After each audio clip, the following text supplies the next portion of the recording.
আজকে তো নেট অনেক বাজেই ছিল। আচ্ছা স্যার, বিজ্ঞাপনের বৈশিষ্ট্য, 3টা বৈশিষ্ট্য মাস্ট লাগবে, প্রশ্ন আসলে বৈশিষ্ট্য দিয়ে আসবে। নির্দিষ্ট উদ্যোক্তা, নৈমিত্তিক উপস্থাপনা, অর্থ প্রদত্ত মাধ্যম। পাওয়া গেছে স্যার? পেয়েছেন সবাই? জি স্যার, পেয়েছি স্যার। জি ভাইয়া। আচ্ছা, প্রশ্ন আসতে পারে বিজ্ঞাপন একটি নৈমিত্তিক উপস্থাপনা অথবা অর্থ প্রদত্ত মাধ্যম অথবা চিহ্নিত উদ্যোক্তা, এর যে কোনো একটা অপশনে থাকতে পারে বিজ্ঞাপনের ক্ষেত্রে। যেটাই থাকুক না কেন সেটাই অ্যান্সার হবে। লেকচার 2 পড়ানোর সময় আপনাদের বিজ্ঞাপনের বৈশিষ্ট্য পড়ানো হয়েছে হয়তো, নাকি আবার ডিটেলস পড়াতে হবে? না ভাই, এগুলো পড়েছি অলরেডি অনেকবার। পড়া হয়েছে স্যার। তারপর আমি এক লাইন করে বলে যাচ্ছি। নির্দিষ্ট উদ্যোক্তা, বিজ্ঞাপন যেখানে দিবেন সেখানে আপনার যারা যে প্রতিষ্ঠানের অধীনে বিজ্ঞাপনটা তৈরি করবেন সে হচ্ছে কি নির্দিষ্ট বা চিহ্নিত উদ্যোক্তা। আমাদের অনেক অ্যাড ফার্ম আছে, ওই অ্যাড ফার্ম গুলা কি উদ্যোক্তা, বা তাদের যে মডেল অভিনেত্রী আছে, অভিনেতা আছে, তারা হচ্ছে কি উদ্যোক্তা। নৈমিত্তিক উপস্থাপনা, বিজ্ঞাপন হচ্ছে একমুখী যোগাযোগ ব্যবস্থা, অর্থাৎ আপনি বিজ্ঞাপনের বিপরীতে কোনো রিপ্লাই দিতে পারবেন না। মৌসুমী যখন অ্যাডে গিয়ে পড়ে আমার কাছে জাদু আছে, আপনি তাকে জিজ্ঞেস করতে পারবেন তার কাছে কি জাদুটা আছে। না বা ভাইয়া। তারপর যখন পরিমণি যখন বলে রূপচর্চায় আভিজাত্য, স্যান্ডেলিনা স্যান্ডাল সোপ, তাকেও জিজ্ঞেস করতে পারবেন তার রূপের রহস্য কি স্যান্ডেলিনা কিনা। তো এটা হচ্ছে একমুখী যোগাযোগ ব্যবস্থা। অর্থ প্রদত্ত মাধ্যম, বিজ্ঞাপনটা হচ্ছে আপনি যে মাধ্যমে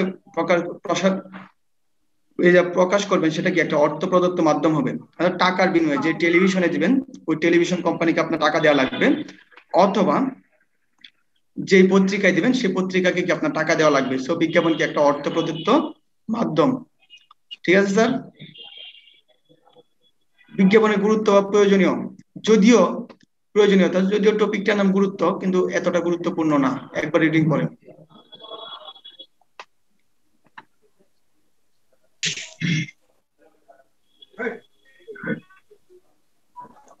করা হয়েছে?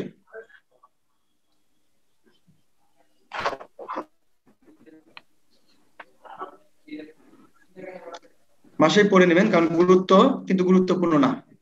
এখন আমাদের হচ্ছে বিজ্ঞাপনের কার্যাবলী, এই যে এটা আমার জানতে হবে কি কি কাজ করে।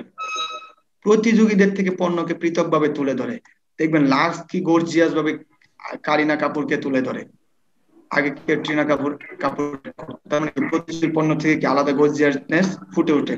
তো যে পণ্য ব্র্যান্ডের তথ্য উপস্থাপন, বিজ্ঞাপনের ক্ষেত্রে কি পণ্যের তথ্যটা উপস্থাপন হয়, ব্র্যান্ডের তথ্য উপস্থাপন হয়, পণ্য ব্যবহারে প্ররোচিত করা, অর্থাৎ পটানোর চেষ্টা করা আর কি, ফাঁদে ফেলানোর চেষ্টা করা, যেটা এটা হচ্ছে প্ররোচিত করা।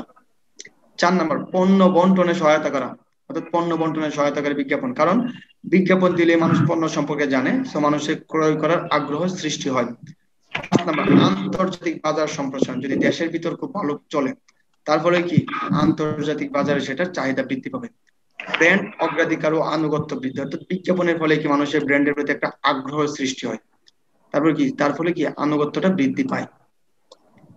এতক্ষণ যা পড়ছি প্রশ্ন না আসার সম্ভাবনা বেশি, এখান থেকে প্রশ্ন আসছে 2 বার ঢাকা বিশ্ববিদ্যালয়ে। বিজ্ঞাপনের মাধ্যম, বিজ্ঞাপনের মাধ্যম, আমাদের মাধ্যমগুলো এখন জানতে হবে কোনটা কোন মাধ্যম। একটু কেয়ারফুলি শুনেন।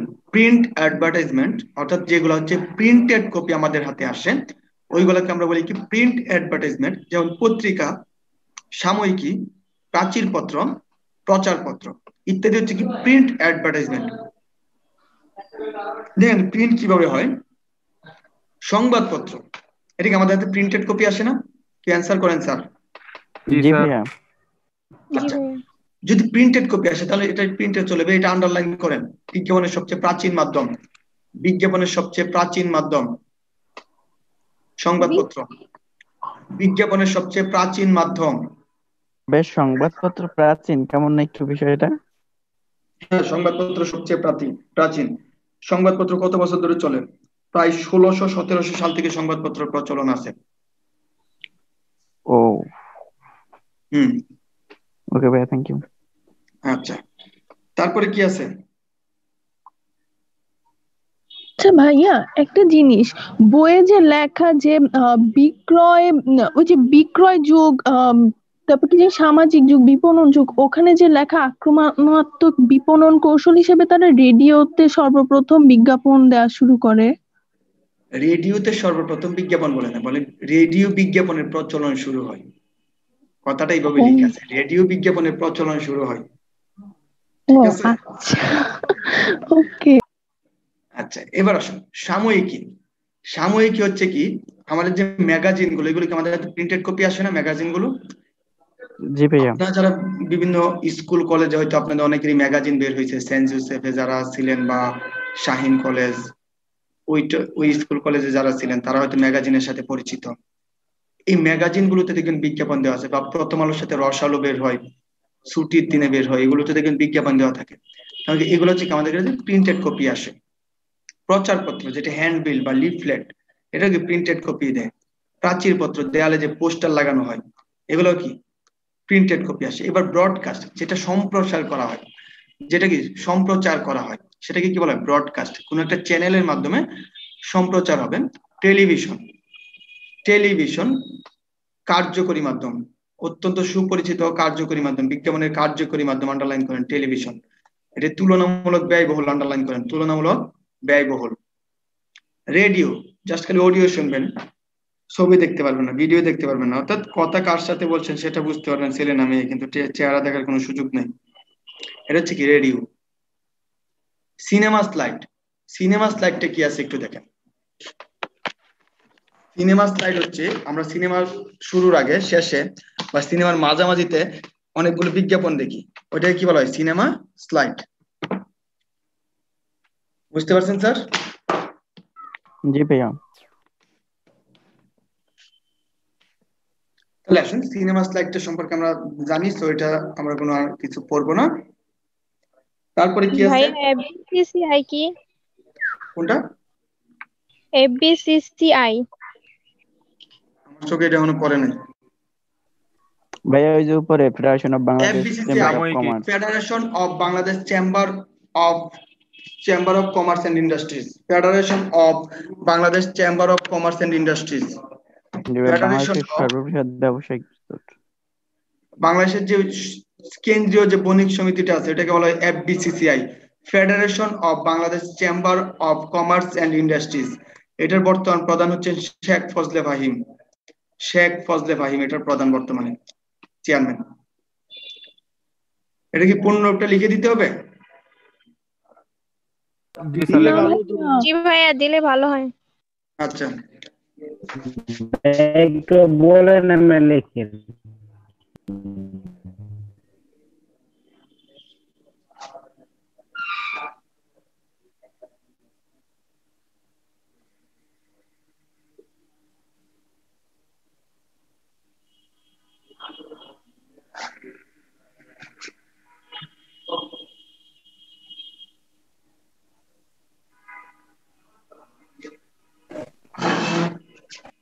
Commerce and industries.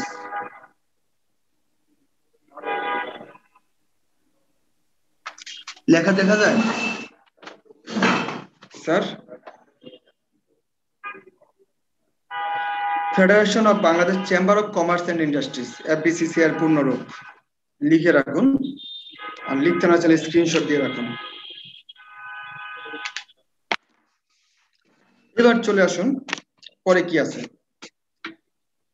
নিয়ন আলো, অন্যান্যতে কি আছে? নিয়ন আলো। চেয়ারম্যানের নাম কি বললেন?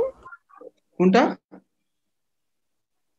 বলছে তার প্রধানের নাম হ্যাঁ, চেয়ারম্যান। ফজলে হাসান ফাহিম। শেখ ফজলে ফজলে ফাহিম। ফাহিম, শেখ ফজলে ফাহিম। ও এবার আসুন অন্যান্য কি আছে। নিয়ন আলো, নিয়ন আলো যে শহরের ব্যস্ততম রাস্তার মোড়ে যে বিলবোর্ড গুলো, আলোকিত যে বিলবোর্ড গুলো আসে, অথবা আপনারা যদি পল্টন বা গুলিস্তান থেকে শুরু করে মতিঝিল পর্যন্ত যান, অথবা ওই দিক দিয়ে সায়েন্স ল্যাব পর্যন্ত বা জিগাতলার ওই দিক দিয়ে মোহাম্মদপুরের দিকেও যান, দেখবেন রাস্তার পাশে কতক্ষণ পরে পরে কোনো ডিসপ্লে বোর্ড আছে, ওইটার মধ্যে কি একটার পর একটা প্রতিষ্ঠানের বিজ্ঞাপন আসবে একটা পর একটা। এটা হচ্ছে কি নিয়ন আলো। আপনার চোখে পড়ছে ঢাকাতে চলার পথে?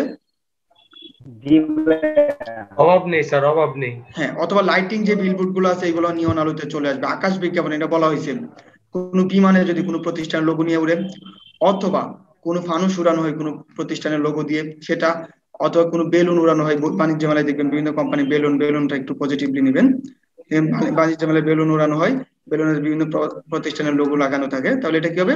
আকাশ বিজ্ঞাপন। এটা লিখুন সবচেয়ে ব্যয়বহুল মাধ্যম, আন্ডারলাইন করেন, সবচেয়ে ব্যয়বহুল মাধ্যম। অনলাইন বিজ্ঞাপন, যেটা আমরা ইউটিউবে ভিডিও দেখতে গেলে, ফেসবুকে কোনো ভিডিও দেখতে গেলে একটার পর একটা অ্যাড আসবেই, এগুলো কি অনলাইন বিজ্ঞাপন। ইমেইলে আমাদের মেইল করে অনেক প্রতিষ্ঠান, ফেসবুকে, তারপর কি মেসেজ করে মোবাইল ফোনে, এগুলো কি অনলাইন বিজ্ঞাপনে চলে আসবে। এটি বিজ্ঞাপনের সর্বাধুনিক মাধ্যম, আন্ডারলাইন করেন। এটি বিজ্ঞাপনের সর্বাধুনিক মাধ্যম, সবচেয়ে আধুনিক মাধ্যম। আপনার সাথে কি আমার আজকে কথা ছিল, লেকচার 1 2 সলভ করবো, তাই না? জি ভাইয়া। আচ্ছা, বিজ্ঞাপনের মাধ্যম নির্বাচনের বিবেচ্য বিষয়টা একটু দেখুন। বিজ্ঞাপনের উদ্দেশ্য, আগে আপনাকে বুঝতে হবে কি উদ্দেশ্যে বিজ্ঞাপনটা দিয়েছেন। আপনাকে উদ্দেশ্য বোঝা লাগবে, উদ্দেশ্য কি, যে উদ্দেশ্যে দেন সেটা আগে, তাহলে সে অনুযায়ী মাধ্যম নির্বাচন করবেন। পত্রিকা, টেলিভিশন, কোথায় যাবেন। হচ্ছে পণ্য বা সেবার প্রকৃতি, এটা অনুযায়ী কি বিজ্ঞাপনের মাধ্যমটা চেঞ্জ হইতে পারে। বাজারের প্রকৃতি, বাজার যদি ক্রেতা যদি বিস্তৃত থাকে তাহলে কি বিজ্ঞাপন দিতে হবে টেলিভিশনে, আর ক্রেতাগুলো যদি একসাথে থাকে তাহলে কি ওখানে লিফলেট দিলেও চলবে। ক্রেতাদের ধরন, ক্রেতার ধরন বুঝে বিজ্ঞাপনের মাধ্যমে এক এক রকম হবে। শিশু, বাচ্চা, 2 বছর 3 বছরের বাচ্চাদের প্রোডাক্টের বিজ্ঞাপন তো আপনি পত্রিকায় দিলে হবে না, তারা কি পত্রিকা পড়বে? তাদের বিজ্ঞাপনটা দিতে হবে কোথায়? টিভিতে। টিভিতে কখন দিতে হবে? যখন তারা টিভি দেখে, বিকাল বেলা বা সন্ধ্যার টাইমে, নুডলস, হরলিক্স এইসবের বিজ্ঞাপন তারা দেখে তাদের গার্ডিয়ানকে বলে এটা আমি খাইতে চাই, ওটা আমার লাগবে। রাত 12টার পরে যদি বাচ্চাদের বিজ্ঞাপন দেন তাহলে তো হয়েছে, তারা ঘুমায় থাকবে, তখন বিজ্ঞাপন দেখবে বাবা মা। রাত 12টার পরে দেওয়ার মতো অনেক বিজ্ঞাপন আছে। এবার আসেন চাহিদার প্রকৃতি। পণ্যের চাহিদার প্রকৃতি অনুযায়ী কি বিজ্ঞাপনটা চেঞ্জ হয়। যেটা চাহিদা বেশি থাকে ওইটার বিজ্ঞাপনটা চাহিদাটা ধরে রাখার জন্য টেলিভিশনে দেওয়া দরকার। চাহিদা কম থাকলে পত্রিকাটাই বেটার। ক্রেতাদের অবস্থান, হ্যাঁ ক্রেতাদের অবস্থান আগেই বলছি, ক্রেতারা যদি কাছাকাছি থাকে তাহলে কি লিফলেট, বিলবোর্ড এগুলি এনাফ। আর ছড়িয়ে ছিটিয়ে থাকলে টেলিভিশন বা পত্রিকা বিজ্ঞাপন। ব্যয় বিবেচনা করতে হবে, কোনটাতে ব্যয় বেশি কোনটাতে ব্যয় কম। এই মাধ্যম নির্বাচনের বিবেচ্য বিষয় পড়ে ফেলছি।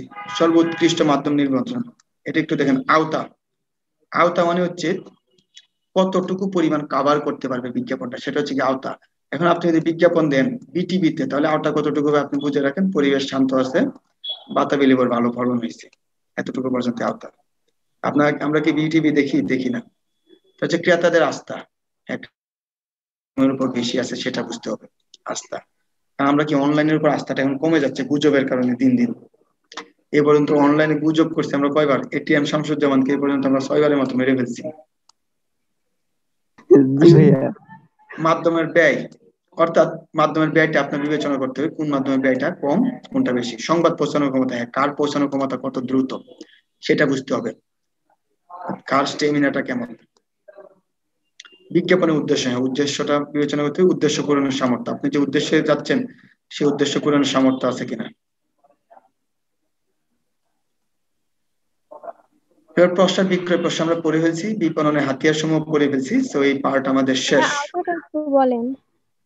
হ্যাঁ, আওতা হচ্ছে হ্যাঁ একটা বিজ্ঞাপন আপনি যে মাধ্যমটা নির্বাচন করেন সেই মাধ্যমটা কতটুকু পর্যন্ত বিস্তৃত, অর্থাৎ কতটুকু পর্যন্ত মানুষের কাছে পৌঁছাইতে পারবে সেই আওতাটা আপনি বুঝতে হবে।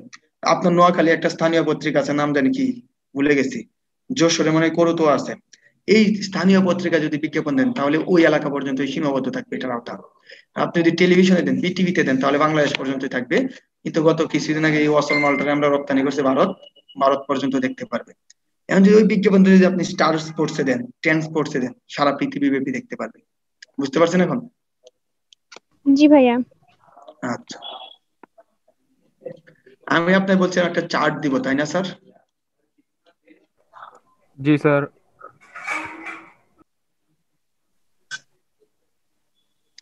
চার্টটা কিসের চার্ট দিব একটু বলেন। বিক্রয় প্রসারের বিভিন্ন পন্থা বা পদ্ধতি সমূহ। ভোক্তা বিক্রয় প্রসার, আর একটা কি আছে ব্যবসায়িক বিক্রয় প্রসার। একটা হচ্ছে ভোক্তা বিক্রয় প্রসার, আর একটা হচ্ছে ব্যবসায়িক বিক্রয় প্রসার। এখন আমি হচ্ছে আপনি এই চার্টটা দেখাচ্ছি।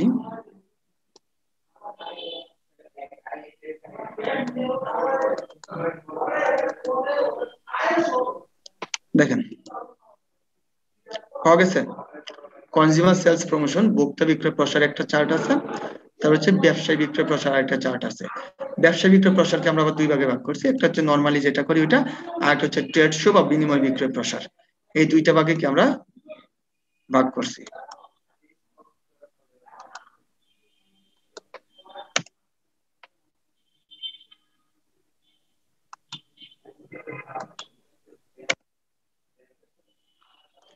দেখা গেছে?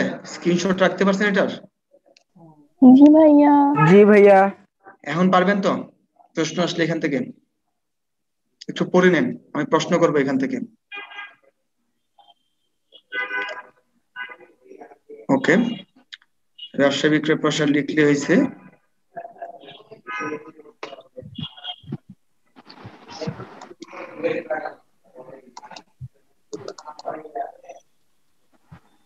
এবার প্রশ্নগুলো দেখেন, প্রশ্নগুলো সলভ করুন।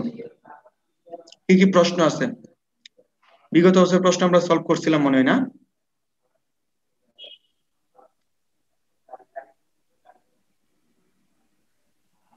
সো আমরা এখান থেকে চলে যাবো। এই যে দেখেন, allowance, grand sales, sample, coupons কোন ধরনের বিক্রয় প্রসার বলেন তো?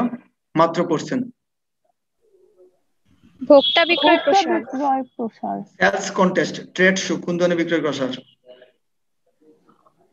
ব্যবসায়িক বিক্রয় প্রসার। হ্যাঁ।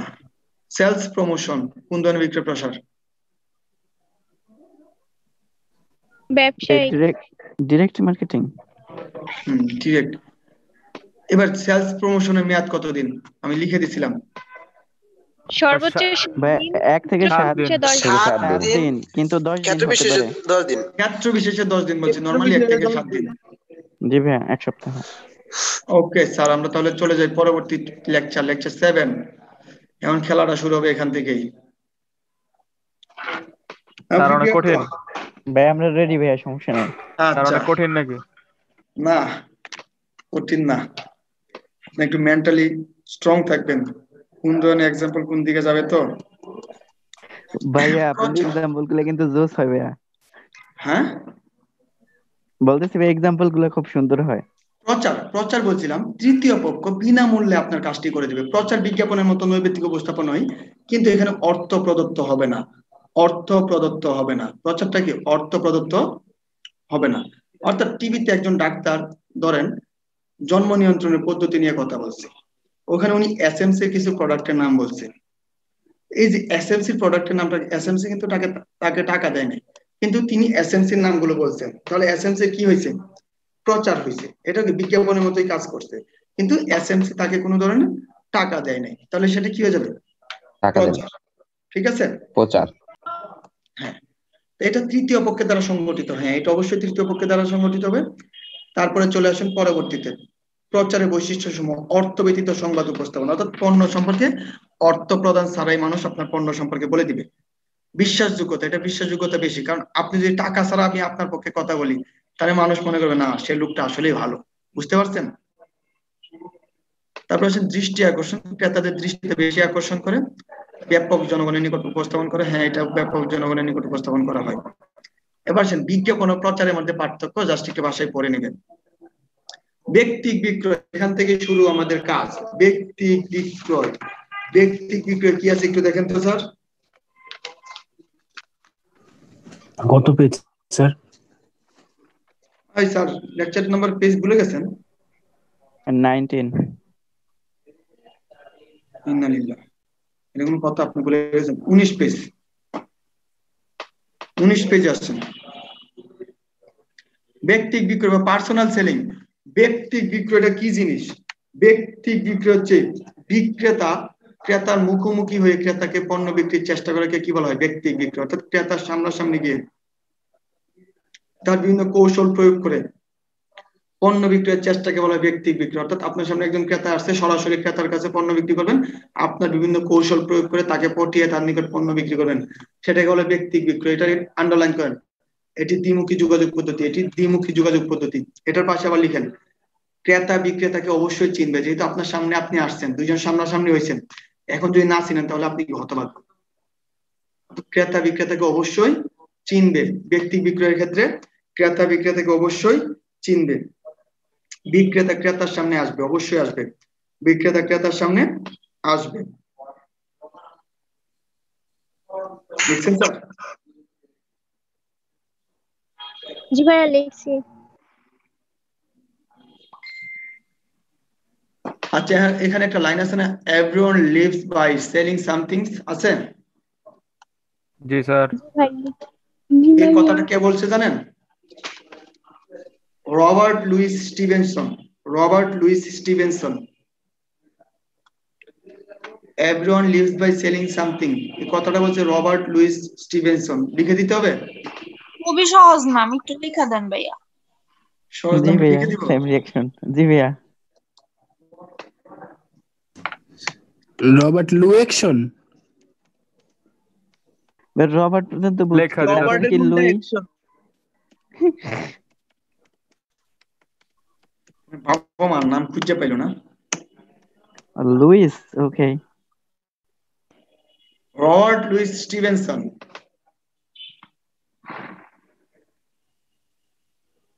এইবার চলে আসি আমরা পরবর্তী জায়গায়। আমি মুছে দিলাম তাই না?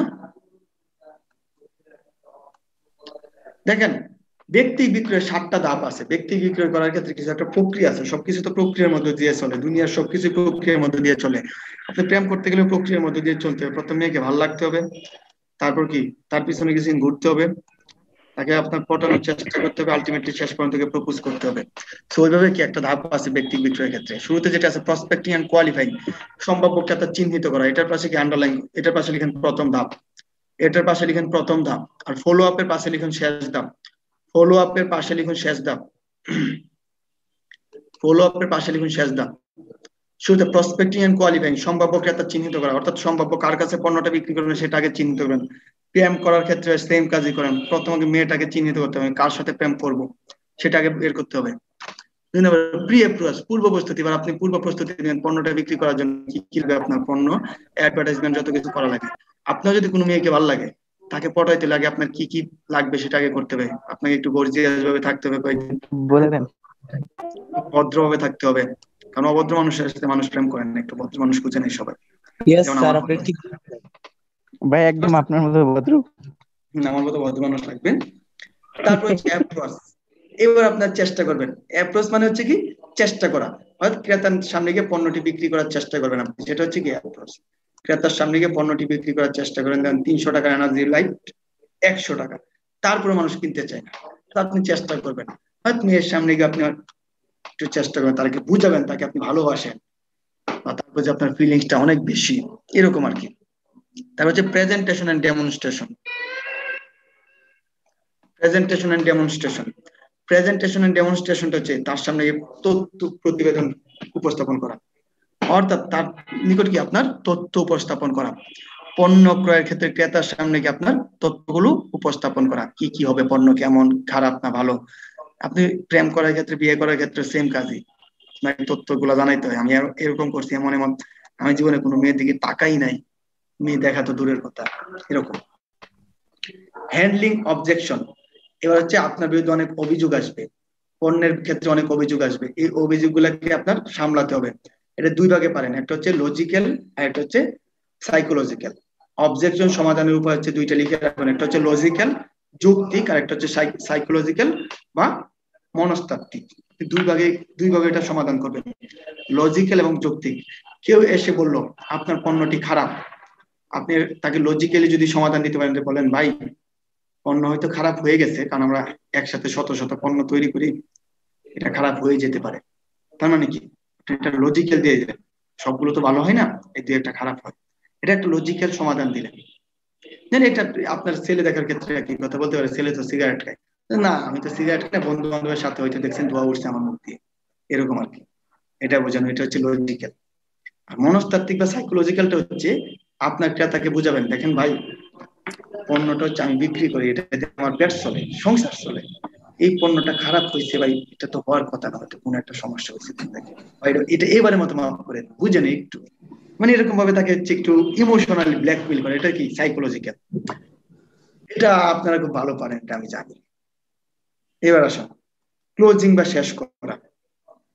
ক্লোজিং বা শেষ করা, ক্লোজিংটা হচ্ছে এবার যদি আপনার অভিযোগ সবকিছু হয়, এখানে ইয়েস অর নো, পণ্য কিনবে অথবা পণ্য কিনবে না, হয় সে আপনার গোলাপ ফুলটা গ্রহণ করবে অথবা আপনার ফুলটা আপনার মুখে ছুঁড়ে মারবে, বুঝতে পারছেন? সর্বশেষ ধাপ হচ্ছে ফলো আপ বা খোঁজখবর নেওয়া। এই ক্ষেত্রে হচ্ছে আপনার পণ্য বিক্রি করার পরে হচ্ছে তার খোঁজখবর নেবেন, সে পণ্যটা কেমন, ভালো নাকি খারাপ, পণ্যটা সার্ভিস কেমন দিচ্ছে, ওই জায়গাটাতে হচ্ছে সে কি রাতে খাইছে কিনা জিজ্ঞেস করেন, বাবু খাইছো, এরকম জিজ্ঞেস করা লাগবে না আপনার। এবার হচ্ছে ফলো আপ। বুঝতে পারছেন স্যার? হ্যাঁ ভাই ভাইয়া একটা বুঝতে পারছি। ভাইয়া তাহলে হচ্ছে ব্যক্তি বিক্রয় ভাইয়া আছেন? হ্যাঁ ভাইয়া, ভাইয়া তো অবশ্যই আছে, বলেন। আচ্ছা ভাইয়া, ব্যক্তি বিক্রয় প্রক্রিয়াটা তাহলে হচ্ছে যে ক্রেতার বিক্রেতার মধ্যে কি ইয়ে মানে সম্পর্ক এটা? হ্যাঁ, সম্পর্কটা কোত্থেকে শুরু হয়? প্রথম সম্পর্কটা শুরু হয় কি, ক্রেতাকে আমি আগে আইডেন্টিফাই করি। একজন ক্রেতা দোকানে সামনে দিয়ে যাচ্ছে, আমি তাকে ডাক দিলাম, ভাই আপনার কি লাগবে? সে বললো আমার এটা লাগবে, ওইটা আছে। এই যে প্রথম ক্রেতাকে আপনি চিহ্নিত করলেন, তারপর প্রস্তুতি নিচ্ছেন, তাকে কিভাবে পণ্যগুলো দেখাবেন, তা হচ্ছে চেষ্টা করেন পণ্যটা বিক্রি করার। তারপর হচ্ছে তাকে পণ্যের বিভিন্ন ডিটেলস বলবেন। তারপর হচ্ছে কি সে অভিযোগ করবে এই পণ্যের তো এরকম এরকম হয়, আপনি বলবেন না এটা মাঝে মধ্যে হইতো এখন হয় না, বা এরকম কোনো একটা কিছু বুঝিয়ে দিবেন। তারপর কি আপনি তার কাছে পণ্যটা লেনদেন সমাপ্ত করবেন। হয় সে ইয়েস অন্য, অর্থাৎ হয় নিবে না হয় নিবে না। ক্লিয়ার? জি ভাইয়া। কথা বলছিলেন। আচ্ছা, ব্যক্তিক বিক্রয়ের বৈশিষ্ট্য দেখেন, ব্যক্তিক বিক্রয়ের বৈশিষ্ট্যগুলো কি কি? প্ররোচনামূলক, অর্থাৎ অনেক প্ররোচনামূলক, মানুষকে পটানোর চেষ্টা করা আর কি, পটিয়ে টটিয়ে দিয়ে দেওয়া আর কি, কোনো মতে ধরায় দেওয়া। মাঝে মাঝে নিউ মার্কেট প্যান্ট কিনতে গেলে দেখবে আপনার কোমরের সাইজ হচ্ছে 32, আপনাকে 34 প্যান্ট অনেক কিছু বুঝায় টুজায় ধরায় দেবে। তারপর ক্রেতাদের আস্থা অর্জন, যেমন আমার গায়ে যে শার্টটা আছে, আমি একা কিনতে গেছিলাম, আয়নার মধ্যে দেখছি মনে হয়েছে ঠিকই হয়েছে, কিন্তু আমার আনার পরে মনে হলো হাফ ইঞ্চি ছোট মনে হয়েছে। মানে কি আমার জোর করে ধরাই দিয়েছে, ভাই আপনার খুব ভালো লাগছে, আপনি সুন্দর মানুষ, আপনার ব্লুটা ভালো লাগছে। ওই যে এইভাবে আমার প্ররোচনা করে ধরাই দিচ্ছে, কিছু করার নেই। এবার আসেন ক্রেতাদের আস্থা অর্জন, অর্থাৎ আপনি ক্রেতাদের আস্থা অর্জনের চেষ্টা করবেন। একবার যদি আস্থা অর্জন করতে পারেন, আপনার আর পিছনে তাকাতে হবে না, আপনার এখানে ক্রেতা আসবে। ক্রেতাদের সেবা প্রদান, হ্যাঁ সেবার জন্য ব্যবসা। ক্রেতা আসলে ক্রেতাকে বসতে দিবেন, তার সাথে হাসি মুখে কথা বলবেন, মাঝে মধ্যে তাকে পানীয় টানীয় ঠান্ডা পানীয় কিছু খাওয়াবেন। এগুলা পারস্পরিক সুবিধা, হ্যাঁ তাহলে দুইজনেরই কি পারস্পরিক সুবিধা হবে। তারও কি দুনিয়ার অনেকগুলো দোকান ঘুরতে হবে না, সে একটা জায়গা থেকে পণ্য পাবে, আপনাকে পণ্যটা বিক্রি করতে হবে। শিক্ষামূলক প্রক্রিয়া, এটা একটা শিক্ষামূলক প্রক্রিয়া, ঠেকতে ঠেকতে শিখতে হয়। একটা ক্রেতার সাথে আপনার বিক্রয় করতে গিয়ে কেন ক্রেতাটা ছুটে গেছে সেটা আগে আইডেন্টিফাই করবেন, সেখান থেকে শিক্ষা নেবেন। এটা বলা হচ্ছে সৃজনশীল প্রক্রিয়া, হ্যাঁ এটা নিজের থেকে তৈরি করে নিতে হয়। এক একজন বিক্রেতার দেখবেন এক একটা কৌশল, সেটা একটা সৃজনশীল প্রক্রিয়া। বুঝতে পারছেন স্যার?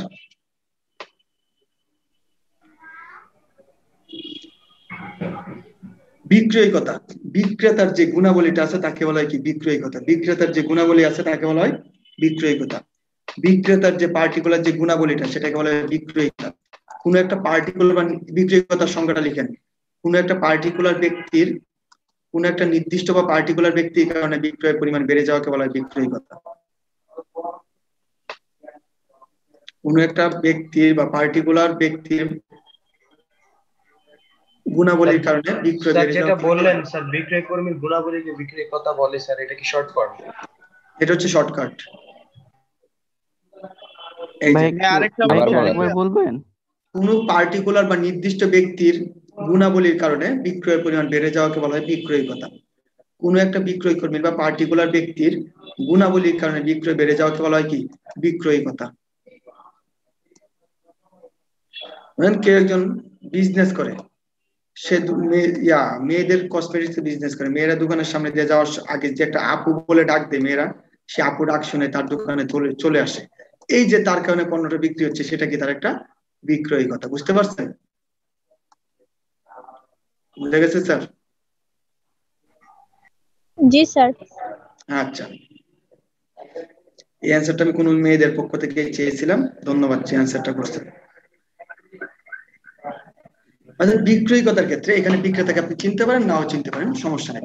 এবার চলে আসেন বিক্রয়িকতার কি কি আছে পরে। ভাইয়া। জি ভাইয়া। বিক্রয়িকতা আর ব্যক্তিক বিক্রয়ের ডিফারেন্সটা যদি একটু বলতেন, আবার শুনতে পারিনি। ব্যক্তিক বিক্রয় বিক্রয়িকতার ডিফারেন্সটা আমরা সামনে পড়বো, তারপর আমি বলে দিচ্ছি। ব্যক্তিক বিক্রয় হচ্ছে একজন ব্যক্তিকে বোঝাচ্ছে, অর্থাৎ দুজনের বিক্রয়ের যে পুরো কৌশলটা আছে, পণ্য বিক্রয়ের পুরো কৌশলটাকে বোঝাচ্ছে হচ্ছে ব্যক্তিক বিক্রয়। আর ব্যক্তিক বিক্রয় শুধু ওই বিক্রেতার গুণাবলীটাকে বিক্রয়িকতা বলে। বুঝতে পারছেন? জি ভাইয়া। ভাইয়া বিক্রয় কথা বলতে তার নির্দিষ্ট গুণাবলী, আর হ্যাঁ, বিক্রয় মানে ব্যক্তিক বিক্রয় কথা হচ্ছে বিক্রয় পুরো বলতে প্রসেস। সামগ্রিক।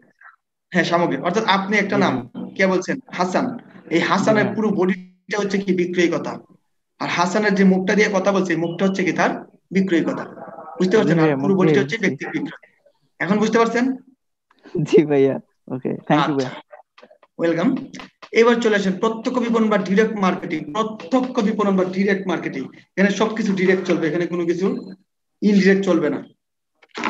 ডিরেক্ট মানে হচ্ছে কি, দেখেন, ক্রেতার সাথে সরাসরি কন্ট্যাক্ট করে, দ্বিমুখী যোগাযোগ ব্যবস্থা, আন্ডারলাইন করেন, যদি না থাকে লিখে রাখুন, এটা একটা দ্বিমুখী যোগাযোগ ব্যবস্থা। ক্রেতার সাথে কি সরাসরি যোগাযোগ করে পণ্য বিক্রির চেষ্টা করে, সেটাকে বলা হয় কি প্রত্যক্ষ বিপণন বা ডিরেক্ট মার্কেটিং। কি কি আছে একটু দেখলে বুঝবেন। বুঝতে পারছেন স্যার? বোঝা গেছে? ডিরেক্ট মার্কেটিংটা সরাসরি যোগাযোগ করে পণ্য বিক্রি করে, দ্বিমুখী যোগাযোগ ব্যবস্থা এটা। মুখোমুখি বিক্রয়, মুখোমুখি মানে হচ্ছে একজনের মুখ আরেকজনের সাথে লাগানো না, সামনাসামনি বিক্রয় আর কি, ফেস টু ফেস সেলিং। মুখোমুখিটা হচ্ছে সামনাসামনি বিক্রয়, ফেস টু ফেস সেলিং, অর্থাৎ সামনাসামনি হবে দুইজন, তারপরে কথা বলে বিক্রি করবে। এখন যদি আমি আমার কোচিং এর সামনে যে দোকানটা আছে ওখানে গিয়ে কলম কিনতে যাই, তার মানে কি আমরা সামনাসামনি হবো, তাহলে সেটা হচ্ছে কি মুখোমুখি বিক্রয়। হচ্ছে কি টেলি মার্কেটিং, টেলিফোনে দুইজনের মধ্যে কন্টাক্ট হবে পণ্য বিক্রয় নিয়ে, সেটা হচ্ছে কি টেলি মার্কেটিং। সরাসরি ডাক মার্কেটিং, এটা হচ্ছে ডাক মার্কেটিং এ অনেকগুলো পার্ট আছে, আমরা একটু সামনে পড়বো। ইমেল আছে, ফ্যাক্স আছে, এগুলোতে আপনি ক্রেতার সাথে যোগাযোগ করবেন ডাক যুগে, ক্রেতা আপনার পণ্যের অর্ডার করবে, আপনি পণ্য পৌঁছে দিবেন। ক্যাটালগ মার্কেটিং, পণ্যের তালিকা অনুযায়ী আপনি একটা পণ্যের তালিকা দিবেন, ক্রেতা ওই তালিকা অনুযায়ী আপনার কাছে পণ্যের অর্ডার করবে, এটা হচ্ছে ক্যাটালগ মার্কেটিং। প্রত্যক্ষ সারা টেলিভিশন মার্কেটিং, এটা হচ্ছে একটু বুঝে রাখুন, প্রত্যক্ষ সারা টেলিভিশন মার্কেটিংটা হচ্ছে শুধু প্রত্যক্ষ বিপণনের ক্ষেত্রে একটা লাইন লিখে রাখুন, এক্ষেত্রে কাস্টমারের সাথে ডিরেক্ট কন্টাক্ট হয় ঠিক আছে, কিন্তু ক্রেতা বিক্রেতাকে চিনতে পারে, ক্রেতা বিক্রেতা কখনো ক্রেতার সামনে আসবে না। ক্রেতা বিক্রেতাকে চিনতেও পারে, নাও চিনতে পারে, ক্রেতা বিক্রেতা ক্রেতার সামনে আসতেও পারে, নাও আসতে পারে। আমার সাথে আপনার ফোনে অনেকদিন ধরে কথা হচ্ছে, প্রায় 3 বছর ধরে ফোনে অনেক প্রেম চলছে, কিন্তু কেউ কাউকে চিনে না। ওই যে এরকম যেটা আর কি, অর্থাৎ কেউ কাউকে সামনাসামনি চিনবে না, কেউ তাদের মধ্যে যোগাযোগ হবে, চিনতেও পারে নাও চিনতে পারে, ভাই কিন্তু এটা তাদের মানে এটা কোথায় লিখবো কি বললেন? প্রত্যক্ষ বিপণনে ক্রেতা বিক্রেতার সামনে আসতেও পারে, নাও আসতে পারে, ক্রেতা বিক্রেতাকে চিনতেও পারে, নাও চিনতে পারে।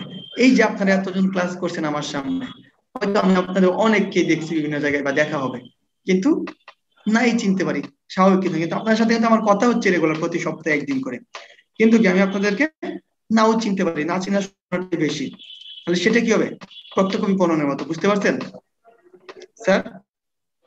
জি ভাইয়া। কিন্তু 2 নম্বরে তো বলতো পারস্পরিক ক্রিয়াশীল এবং সরাসরি সরাসরি যোগাযোগ হবে। এখন আপনারা আমার সাথে কথা বলছেন, সেটা কি সরাসরি কথা বলছেন না? আপনারা কথা বলছেন, প্রশ্ন করছেন, আমি অ্যান্সার দিছি, আমি অ্যান্সার দিচ্ছি, আপনারা প্রশ্ন এই যে প্রশ্ন করছেন, এই যে এরকম একটা অবস্থা কি সরাসরি হচ্ছে কিনা আমাদের মধ্যে কথাটা? জি ভাইয়া। কিন্তু এখন কি আমি আপনাদের কাউকে চিনবো? এই যে হাসান পুরাটা অন্ধকার হয়ে আছে, এরকম এরকমই আর কি। প্রত্যক্ষ সারা টেলিভিশন মার্কেটিং, এটা একটু শুনে রাখুন, এটার মধ্যে কথা আছে। ধরেন টেলিভিশনে দেখবেন অনেক সময় যে সব আপনার স্থানীয় চ্যানেল আছে, এলাকা ভিত্তিক কিছু চ্যানেল আছে না, ওখানে দেখবেন অ্যাড দিচ্ছে কলিকাতা হারবালের এই ক্রিমটা যদি আপনি নেন, আজকের জন্য 700 টাকার ক্রিম হচ্ছে শুধু 400 টাকা, অর্ডার করতে পারেন বিকাল 4টা থেকে 5টার মধ্যে, একটা নাম্বার দেওয়া থাকে, আপনি অর্ডার করবেন।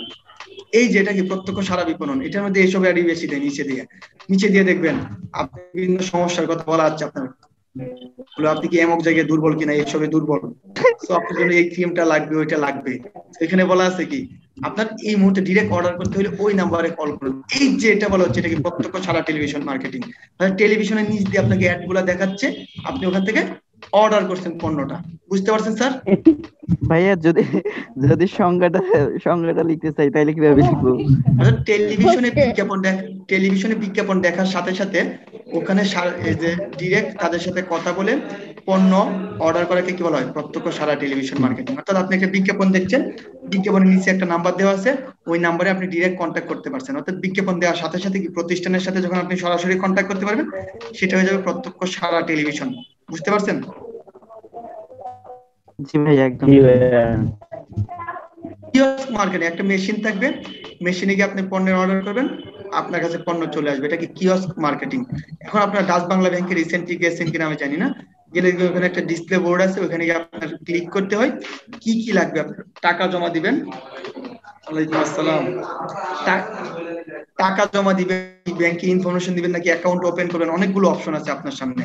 টাকা উত্তোলন করবেন, একটা অপশন আপনি ক্লিক করে আপনার সামনে একটা নাম্বার, একটা কাগজ বেরোবে, এটার মধ্যে আপনার টোকেন নাম্বার লেখা থাকবে, আপনাকে ডাকবে token number C06 counter number 6, এরকম ডাকে না?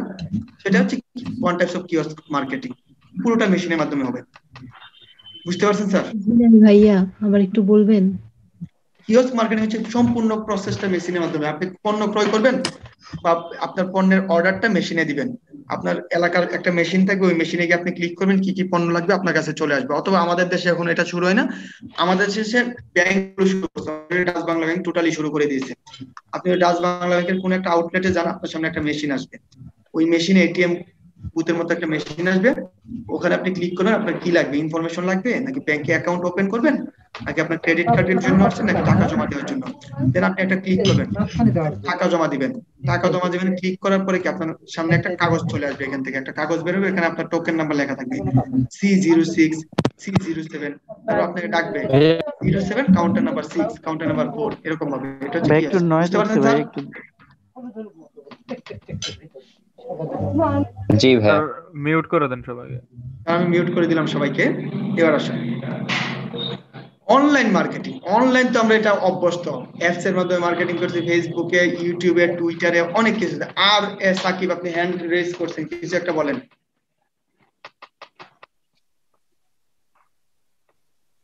স্যার সাকিব আপনি কিছু বলবেন? ভাইয়া হ্যাঁ, এটা কি ইম্পর্টেন্ট না? কোনটা ভাই প্রত্যক্ষ স্ক্রিনে দেখাচ্ছে ভাই একটা। সাইফুল্লাহ আল রাতুল, জি ভাই, এটা কি ইম্পর্টেন্ট না? কোনটা প্রত্যক্ষ বিপণন? জি ভাই। হ্যাঁ ইম্পর্টেন্ট তো। মানে এটা কি বাসায় পড়ে নিব? হ্যাঁ, এখানে আর লাইন আর পড়তে হবে না, আমি যা বলার বলে দিয়েছি, যা লিখার লিখানোর লিখে দিয়েছি না আপনাদের। আমার যেটা প্রয়োজন সেটা তো আমি আন্ডারলাইন করাচ্ছি আপনাদের, তাই না? জাস্ট বাকিটা রিডিং করে নেবেন। ভাইয়া 6 নম্বরটার অটোমেটিক ভেন্ডিং কি এক জিনিস? হ্যাঁ, অটোমেটিক ভেন্ডিং আর এটা একই জিনিস, একটা একটা সাবস্টিটিউট। জি ভাই। ভাইয়া হ্যাঁ ভাইয়া, ভাই টাকা দেওয়ার মাধ্যমে ভাই ওই মেশিনের ভিতর থেকে পণ্য বের হয় এইটা, নাকি মেশিনের মাধ্যমে শুধু অর্ডারটা দেওয়া হয়? আপনি যে পণ্যগুলো ডাটাগুলো দিবেন, তারপর হচ্ছে কি আপনার কাছে আপনার ক্রেডিট কার্ড থেকে টাকাটা কেটে নিয়ে যাবে, আর আপনার যে যে প্রতিষ্ঠানের পণ্য অর্ডার করছেন ওই পণ্যগুলো আপনার বাসায় চলে আসবে একটা সার্ভিসের মাধ্যমে। ও আচ্ছা, জি ভাইয়া, থ্যাংক ইউ ভাইয়া। এই ব্যক্তি বিক্রয় এবং বিক্রয়কতার গুরুত্ব বা প্রয়োজনীয়তা জাস্ট খালি একটু পড়েন, প্রশ্ন না আসার সম্ভাবনা 95%।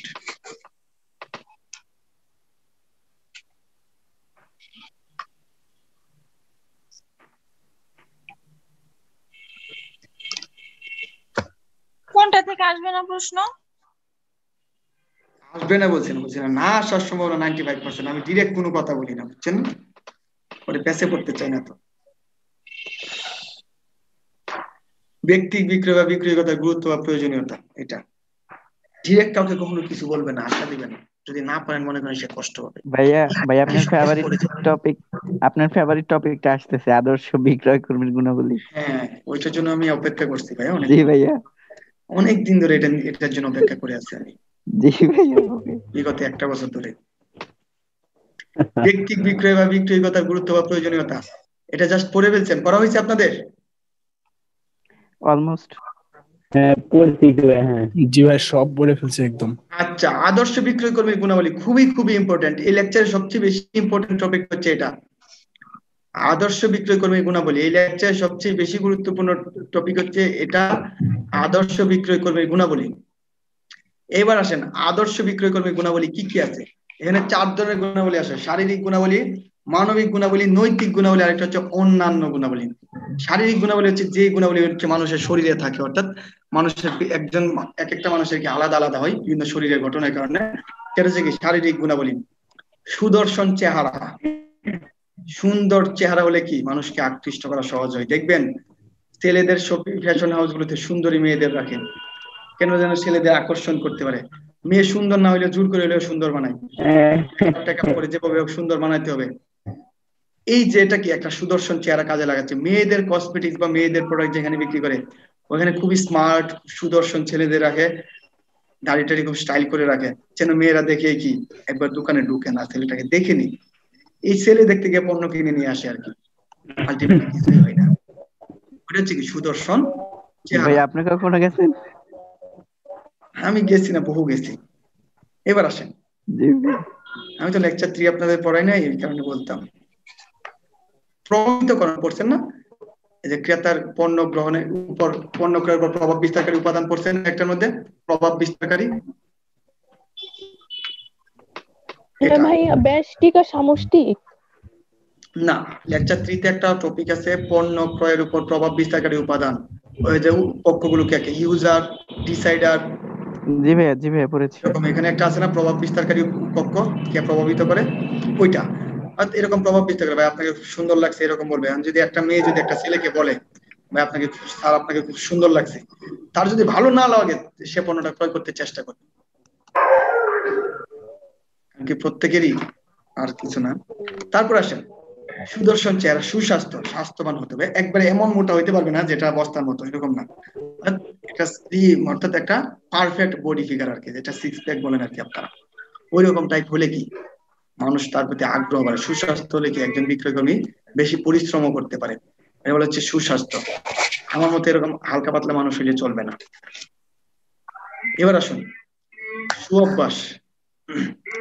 আপনার ভালো কিছু অভ্যাস থাকতে হবে। এখন আপনি মনে করেন কিছু বলতে গিয়ে গালি দিয়ে দেন, এটা কি আপনার সুঅভ্যাস নাকি বদ অভ্যাস? সুঅভ্যাস হচ্ছে ক্রেতাদের দেখলে আপনি সালাম দিবেন, তাদের সাথে কৌশল বিনিময় করবেন, কেমন আছে কি জিজ্ঞেস করবেন, এটা কি আপনার একটা সুঅভ্যাস। এখন আপনার মানুষ দেখলে মনে করেন আপনি অন্য কিছু বলেন, এটা কি আপনার একটা বদ অভ্যাস। সুন্দর চাহনি ও তীক্ষ্ণ দৃষ্টিশক্তি। হ্যাঁ, চাহনির মধ্যে আলাদা একটা মায়া থাকতে হবে, ভালোবাসা নিয়ে তাকাইতে হবে। চাহনি দেখে যেন মানুষ প্রেমে পড়ে যায়, এরকম একটা চাহনি আর কি, এটা বলে সুন্দর চাহনি। অর্থাৎ আপনি এমন ভাবে চাবেন, একবার তাকাবেন একটা মেয়ের দিকে, অর্থাৎ হুজুর বলছে একবারে বেশি 2বার তাকানো যায় না, আমি একবারই তাকাবো, একবারে যা দেখা দেখে নিব, এটা তো সুন্দর চাহনি না। তীক্ষ্ণ দৃষ্টিশক্তি। তীক্ষ্ণ দৃষ্টিশক্তি বলতে হচ্ছে এই যে তাকাইছেন একজনের দিকে, তাকে খুন করে দিবেন, তাকানোর মধ্যে অনেক কিছু করে দিবেন, এটা না। তীক্ষ্ণ দৃষ্টিশক্তিটা হচ্ছে আপনার সব দিকে খেয়াল রাখা, চারপাশে কি ঘটছে সবগুলো খেয়াল রাখা বলে তীক্ষ্ণ দৃষ্টিশক্তি। এবার আসেন অমলিন হাসি, মুখের মধ্যে অলওয়েজ একটা হাসি ধরে রাখা, সবসময় হাসি হাসি একটা ভাব রাখা, এটাকে বলে কি অমলিন হাসি। সবসময় হাসি হাসি ভাব রাখলে মানে মানুষের ভালো লাগে, তাই না? শারীরিক গুণাবলী বুঝতে পারছেন স্যার? স্যার শারীরিক গুণাবলীটা বুঝতে পারছেন? জি ভাইয়া, একদম ক্লিয়ার আপনার, তাই না? জি ভাইয়া। আচ্ছা, এত ক্লিয়ার হলে তো আবার ঝামেলা স্যার। এবার আসেন, এখানে একটা লাইন আছে না, a thing of beauty is a joy forever, আছে? জি ভাইয়া। এই কথাটা বলছেন জন কিটস, এই কথাটা বলছেন হচ্ছে John Keats. a thing of beauty is a joy forever, সৌন্দর্যের জয় সর্বত্র। কি লিখে দিব? না ভাইয়া, লিখে দিই ইংরেজি বই। আপনারা যদি পোস্ট টোস্ট করেন, আবার আজকে অনেকেই তো অনেক কিছু জায়গা থেকে অনেক কিছু সংগ্রহ করে পোস্ট করেন। জন কিটস, এই কথাটা কিন্তু বাস্তব, সৌন্দর্যের জয় সর্বত্র। আমি একদিন আমার ফ্রেন্ডের সাথে গেলাম। ভাই কি পোস্ট করে? না আপনার তো অনেক সময় অনেক কোট টোট ডেটে দেন আর কি, বিভিন্ন উক্তি টুক্তি আর কি, এটাই বললাম। আমি একদিন গেলাম এক ফ্রেন্ডের সাথে, যে শাহবাগ একটা দোকানে, আমি 3টা দোকানে গেলাম 500 টাকা খুচরা করার জন্য, কোনো দোকানদার আমাকে খুচরা দিল না। তো আমার ফ্রেন্ড যখন গেছে, সে মেয়ে সুন্দরী, সে যখন গেছে খুচরা দিয়ে দিল প্রথম দোকানদারি। তাহলে এখন বুঝেন সৌন্দর্যের জয় সর্বত্র না, কথাটা কিন্তু সত্যি। টাকা খুচরা করতে হইলে কাউরের সাথে রাখা লাগবে। আর সুন্দরী মেয়ে নিয়ে গেলে কোনো জায়গায় সব জায়গায় আপনি ওর আগে পাবেন, তো এটা একটা ভালো জিনিস, সৌন্দর্যের জয় সর্বত্র। এবার আসেন মানবিক গুণাবলী। যে গুণাবলী মানুষের মানসিকতা থেকে আসে, বা যে গুণাবলী হচ্ছে মানুষ কি বিভিন্ন পরিবার বা বিভিন্ন জায়গা থেকে শিখে নেয়, অর্থাৎ যেগুলো গুণাবলীর কারণে একজন মানুষকে আমরা আদর্শ মানুষ বলি, ওই গুণাবলীগুলোকে বলা হয় মানবিক গুণাবলী। যেই গুণাবলীর জন্য আমরা কোনো মানুষকে আদর্শ মানুষ হিসেবে গণ্য করি, ভালো মানুষ হিসেবে গণ্য করি, সেগুলোকে বলা হয় মানবিক গুণাবলী। এগুলো দেখেন, আগ্রহশীলতা, আপনার পণ্য বিক্রয়ের আগ্রহ থাকতে হবে। আগ্রহ না থাকলে পণ্য বিক্রি করতে পারবেন না। আপনি যদি কাউকে ভালোবাসেন, তার প্রতি আপনার আগ্রহ থাকতে হবে। আগ্রহ না থাকলে কি বেশি দিন টিকবে না, 2 দিন পরে চলে যাবে, পরে কষ্ট পাবেন। এবার আসেন আত্মবিশ্বাস। 2 নম্বর যেটি আছে, আমার কথা কি শুনতে পারছেন সবাই? জি ভাইয়া। জি ভাইয়া। আত্মবিশ্বাস, অর্থাৎ আপনার আত্মবিশ্বাস থাকতে হবে আমি তার কাছে পণ্যটা বিক্রি করব, যে কোনো মূল্যে বিক্রি করবে। এই যে একটা আত্মবিশ্বাস, সেটাই কি আপনাকে সফলতার দিকে নিয়ে যাবে। আপনাদের আত্মবিশ্বাস থাকতে হবে আমি ঢাকা ইউনিভার্সিটিতে চান্স পাবো, যে কোনো মূল্যে আমি ঢাকা চান্স পাবোই পাবো। এই যে একটা ইচ্ছা, এই যে একটা এটাই কি আপনার আত্মবিশ্বাস। এই আত্মবিশ্বাসের ফলে কি আপনি চান্স পেয়েও যেতে পারেন, নিরাশ হলেও চলবে না। তাহলে আপনার আত্মবিশ্বাস থাকতে হবে। এখন যদি আপনার কাউকে ভালো লাগে, হাল ছেড়ে দিলে হবে না, আমি তার সাথে প্রেম করবোই, দেখিয়ে দিব, এটা কি আপনার আত্মবিশ্বাস। আন্তরিকতা, কাজের প্রতি আমরা একটা কথা বলি না, ডেডিকেশন। ডেডিকেশন একটা কথা বলি কিনা, ডেডিকেশন। ডেডিকেশনটা হচ্ছে আন্তরিকতা। ডেডিকেশনটা হচ্ছে কি আন্তরিকতা, অর্থাৎ মানুষের আপনি যে কোনো কাজ করবেন সেটাকে কি কাজটাকে ভালোবেসে তারপর কাজ করবেন, সেটাকে বলা হয় আন্তরিকতা বা ডেডিকেশন। ডেডিকেশন বা আন্তরিকতা। যেমন আমি এখনো 5 বছর ধরে পড়াই, তারপরে এখনো ক্লাসে ঢোকার আগের দিন বইগুলো দেখি, লেকচার শিট গুলো দেখি, even principles of marketing, marketing management বইগুলো দেখি, টপিক গুলো কি আসলে ঠিক আছে কিনা। এই যে কাজটা কেন করি, ভালোবাসা থেকে, অর্থাৎ আপনার কাজগুলো করতে হবে আন্তরিকতা নিয়ে। বুঝতে পারছেন? জি ভাই। পরিশ্রমী ও কষ্ট সহিষ্ণু। আপনার পরিশ্রমী হতে হবে, কষ্ট সহিষ্ণু হতে হবে। অলস হলে চলবে না, অলস মানুষ কিছু করতে পারে না। এই যে আপনি পড়াশোনা করেন, পরিশ্রম করে যদি পড়াশোনা করেন, লাইফে শাইন করতে পারবেন। আর যদি এখনই অলসতা করেন, বাকি জীবন কষ্ট করতে হবে। ভাইয়া, অসীম ধৈর্য। ভাই এটা শারীরিক গুণাবলীর মধ্যে গেল না কেন, পরিশ্রমী ও কষ্ট সহিষ্ণু? না, এটা শারীরিক আসবে না, এটা মানবিক আসবে। আপনার অনেক শরীরে পরিশ্রম অনেক শক্তি মানবিক। থাকবে। হ্যাঁ, আপনার শরীরে অনেক শক্তি থাকলে আপনি অনেক সময় পরিশ্রম করতে চান না, আপনি অলস, সেটা আপনার মানবিকে আসবে। জি ভাইয়া। অসীম ধৈর্য, হ্যাঁ ধৈর্য থাকতে হবে, ধৈর্য থাকতে হবে। আপনি যে কোনো কাজ করবেন অধ্যবসায় যেটাকে বলা হয়, ধৈর্য না থাকলে কিছুই পারবেন না। আপনি একটা মেসেজ দিলেন একজনকে, 2 মিনিট পরে যদি সে মেসেজ সিন না করে আপনার আগে ফোন টোন ভেঙে ফেলবেন, এরকম না। হয়তো সে ব্যস্ত আছে, সে আপনাকে রিপ্লাই দিবে, রিপ্লাইটা আরো ভালোভাবে দিবে, আপনি একটু অপেক্ষা করেন। অপেক্ষার ফল তো মিষ্টি হয়, তাই না? আর ধৈর্য ধরতে হবে সবকিছুতে, বুঝতে পারছেন? রিয়েল লাইফে, কাজে, কর্মে, সব জায়গায়। আত্মবিশ্বাস, মাঝে মধ্যে আত্মবিশ্বাস বেশি হয়ে গেলে আবার ঝামেলা আছে, ওভার কনফিডেন্স ভালো না। আপনার কি বেলা বসের কাহিনী শুনছেন? বেলা বোস না ভাইয়া, কে? নাম শুনছেন তো? বেলা বোস নাম শুনছেন তো? আমি শুনছি মনে হয়, বাট ভাই গল্প জানি না। এই বেলা বোসের জন্য যেই সরু ভাই এখনো ঢাকা বিশ্ববিদ্যালয়ে যে সার্জেন্ট জহুরুল হক হলে যাবেন, উনি প্রায় বিগত 35 থেকে 40 বছর ধরে জহুরুল হক হলে কাটাচ্ছে। উনি ঢাকা বিশ্ববিদ্যালয়ের ছাত্র, সরু ভাই। উনাকে নিয়ে অনেক পোস্ট হয়েছে। উনি বেলার সাথে প্রেম করে এই বেলা হারিয়ে গেছে, এখনো ইউনিভার্সিটি ক্যাম্পাসে আছে। উনি কোনো কিছুই করেন, ওনার আত্মবিশ্বাস বেলা একদিন ফিরে আসবে। হ্যাঁ হ্যাঁ, ওনার এখনো আত্মবিশ্বাস বেলা একদিন ওনার কাছে ফিরে আসবে। এখনো আছে? উনি এখনো আছে, হ্যাঁ। উনি এখনো গত 42 বছর ধরে ঢাকা বিশ্ববিদ্যালয় ক্যাম্পাসে আছে, জহুরুল হলে এখনো আছে। হ্যাঁ, একদম টুরুলা। ভাই কে রাখি বললো এই টুরু? নৈতিক গুণাবলী। নৈতিক গুণাবলীর মধ্যে কি আছে দেখেন, যে গুণাবলী হচ্ছে মানুষের নীতি নৈতিকতা থেকে আসে, যে গুণাবলী হচ্ছে মানুষের নীতি নৈতিকতা থেকে আসে, যেটা মানুষ। ভাইয়া এটা কি সত্যি কাহিনী? হ্যাঁ, সত্যি কাহিনী।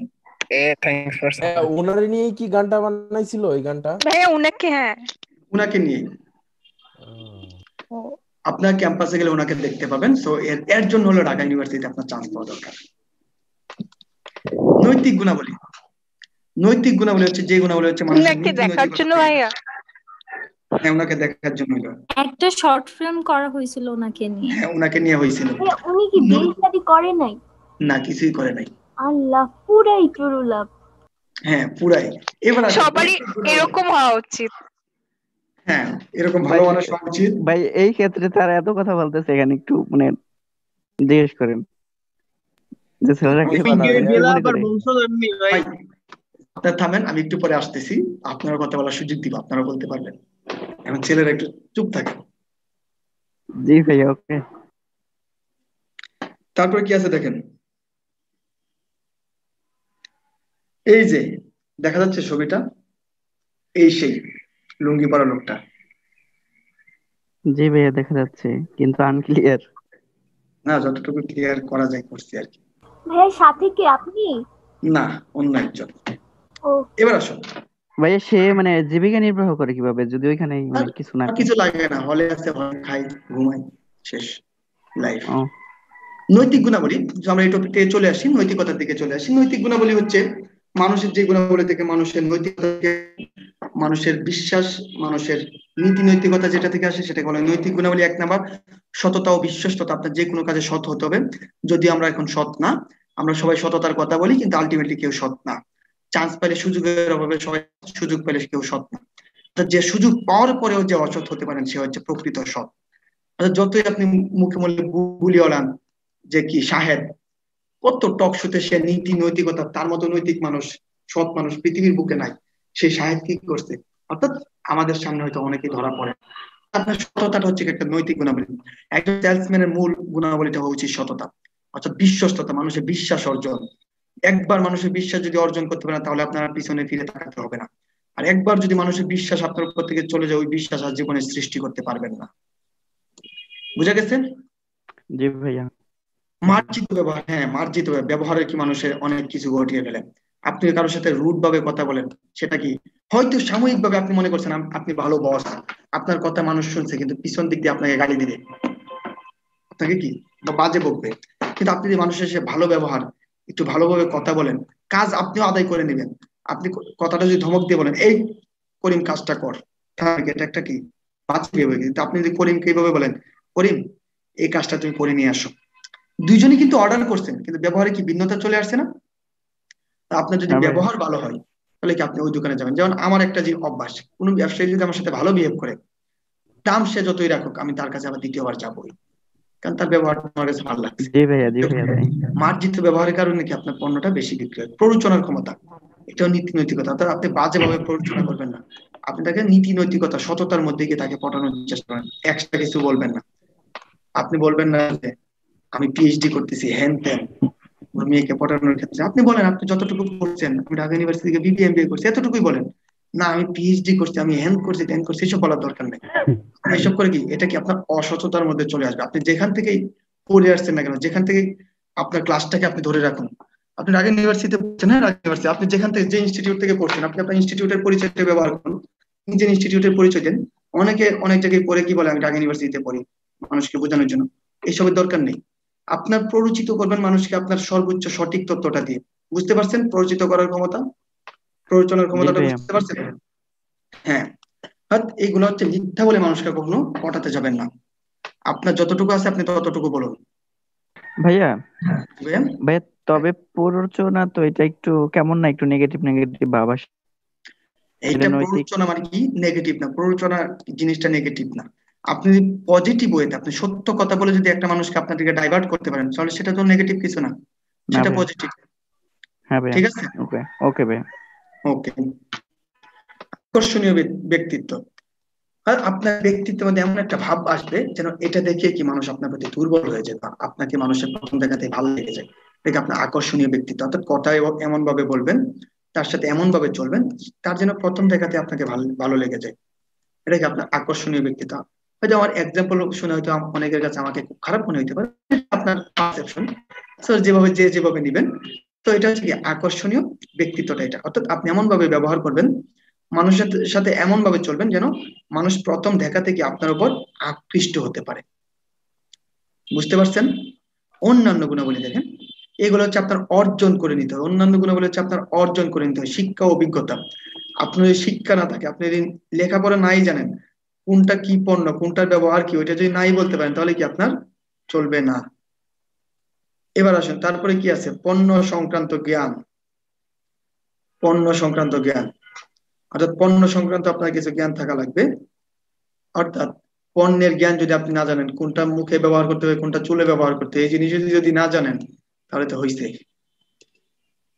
আপনার পণ্য সম্পর্কে জ্ঞান থাকা লাগবে, বাজারজাতকরণ সম্পর্কে জ্ঞান, মার্কেটিং সম্পর্কে আপনার জ্ঞান থাকা লাগবে, বাজারজাতকরণ বিভিন্ন কৌশল, হিসাবে পারদর্শিতা, আপনার ভালো করে হিসাব পারতে হবে। হিসাব যদি না পারেন তাহলে কি আপনার দৈনিক জরিমানা দেওয়া লাগবে হিসাবে গরমিল করলে। বুঝতে পারছেন স্যার? বুঝা গেছে? ভাইয়া তারপরে শার্লেকার আরেকটা কথা বলছে, salesmanship is the art of persuasion, the art of handling people. মানে বলা হচ্ছে বিক্রয়, মানে বিক্রয় কথা হচ্ছে একটা এমন একটা কাজ যেটা কি মানুষকে প্ররোচনা করার কাজ। বুঝতে পারছেন? বিক্রয় কথা হচ্ছে মানুষকে প্ররোচনা করার কাজ।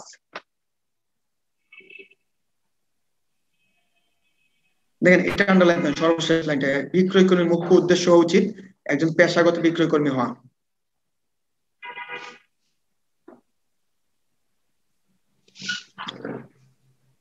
সাম কমার্শিয়াল টার্মস আছে, জি ভাইয়া।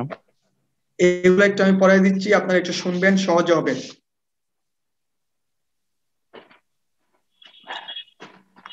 এক্স ডিভিডেন্ড, প্রতিটা এক্স কথার সাথে দুঃখ লুকায়িত আছে বা কষ্ট লুকায়িত থাকে। সো এক্স ডিভিডেন্ড হচ্ছে পরবর্তী লভ্যাংশ পাওয়ার অধিকার ছাড়া যে শেয়ার বিক্রি করে, অর্থাৎ আপনি লভ্যাংশ পাবেন না তারপর কি আপনি শেয়ার বিক্রি করবেন, তাকে বলা হয় কি এক্স ডিভিডেন্ড। অর্থাৎ আপনি লভ্যাংশটা পাবেন না, ওই লভ্যাংশটা বাদ দিয়ে যখন আপনি শেয়ারটা বিক্রি করবেন সেটাকে বলা হয় কি এক্স ডিভিডেন্ড। অর্থাৎ শেয়ার থেকে যে লভ্যাংশ বাদ দিলে যেটা থাকে সেটাকে বলা হয় কি এক্স ডিভিডেন্ড। অর্থাৎ এক্স শব্দের সাথে কি কষ্ট বা দুঃখ লুকায়িত থাকে, এটা একটু মনে রাখবেন। তাহলে এটা আপনি লভ্যাংশ না পান তাহলে এটা কি আপনার জন্য একটা কষ্টকর ব্যাপার। আরো অনেক ক্ষেত্রে এক্স এর সাথে কষ্ট জড়িত আছে। ধরেন আপনার একটা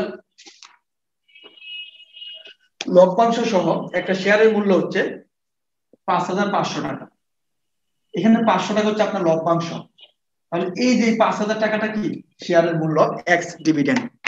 বুঝতে পারছেন? আর এই ৫,০০০ টাকা ৫০০ টাকা হচ্ছে এক্স ডিভিডেন্ড। লভ্যাংশ জি ভাই, ভাই লভ্যাংশটার বাদ কেন দিতেছে, মানে এক্স ডিভিডেন্ড কি করবে? ডিভিডেন্ডটা বাদ দিলে যেটা থাকে সেটা হচ্ছে এক্স ডিভিডেন্ড। বুঝতে পারছেন স্যার? ভাইয়া এই বাদটা দিয়ে কি করবে, মানে এক্স ডিভিডেন্ড কেন বের করে? এটা বের করে হচ্ছে শেয়ার বিক্রির ক্ষেত্রে অনেক সময় লভ্যাংশ ছাড়াই শেয়ার বিক্রি করে বড় বড় কোম্পানি। ও আচ্ছা, জি ভাই, থ্যাংক ইউ ভাইয়া। তাহলে হচ্ছে অ্যাক্ট অফ গড, দৈব ঘটনা, আকস্মিক কোনো ঘটনা ঘটে যাওয়াকে কি বলা হয়? Act of god. হঠাৎ কোনো ঘটনা ঘটে যাওয়া সেটাকে কি বলা হয়? Act of god. আপনি সমুদ্রে জাহাজ চলছে, হঠাৎ করে জাহাজটা ডুবে গেছে কোনো একটা কিছুর সাথে ধাক্কা খেয়ে, তাহলে সেটা কি হবে? অ্যাক্ট অফ গড বা দৈব ঘটনা। দুইজন একজন আরেকজনের হাত ধরে হাঁটছেন, হঠাৎ করে একজন শাড়ির মধ্যে লেগে পড়ে গেছে, তাহলে সেটা কি হবে? অ্যাক্ট অফ গড বা দৈব ঘটনা।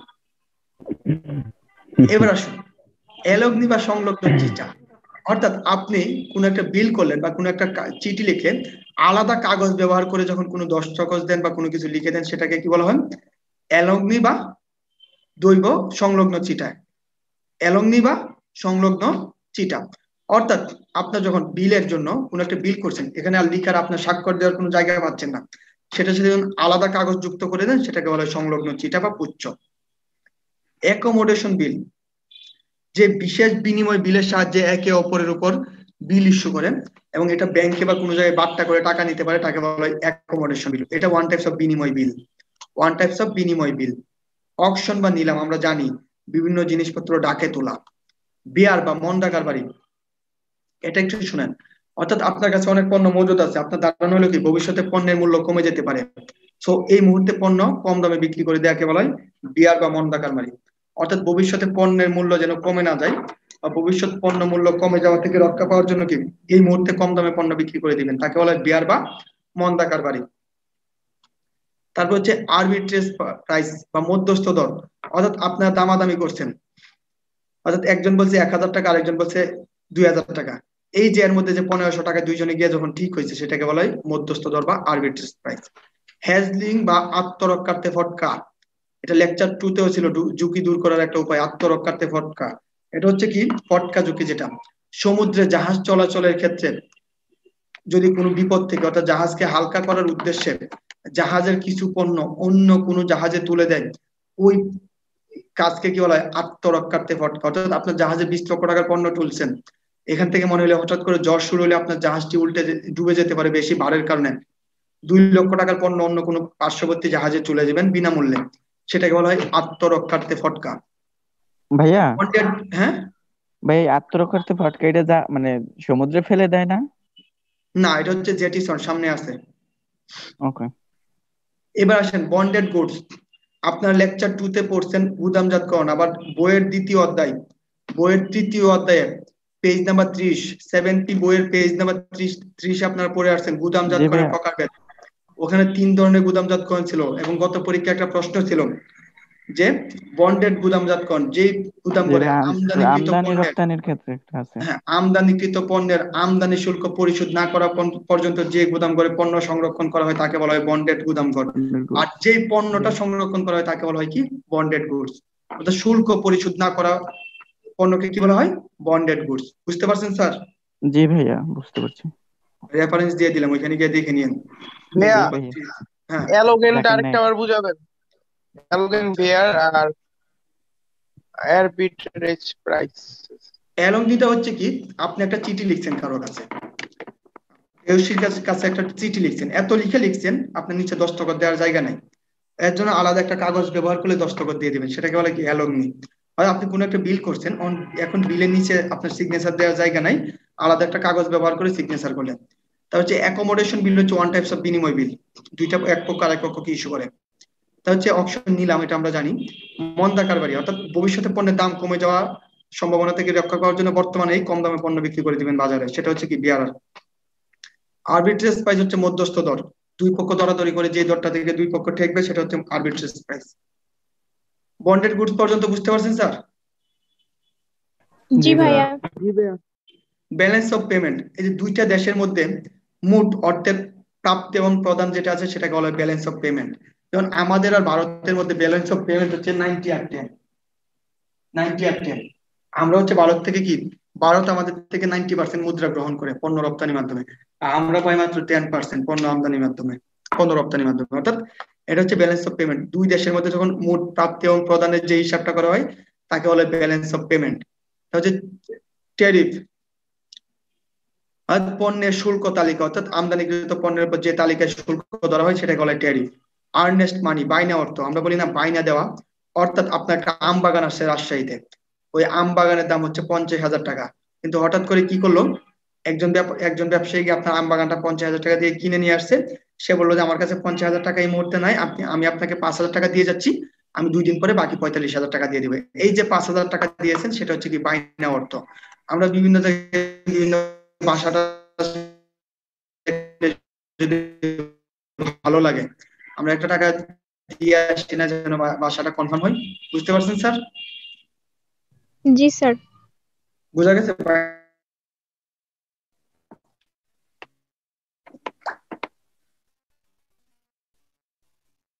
বাইনা অর্থটা কি একজন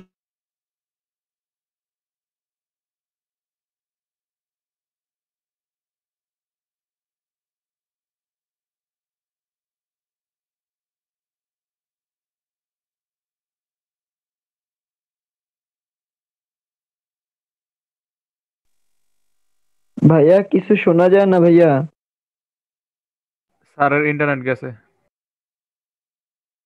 আমি এরকম ভাবতেছিলাম আমার সমস্যা হয়তো। ভাই সেম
আচ্ছা, আমার কথা কি শোনা যায়?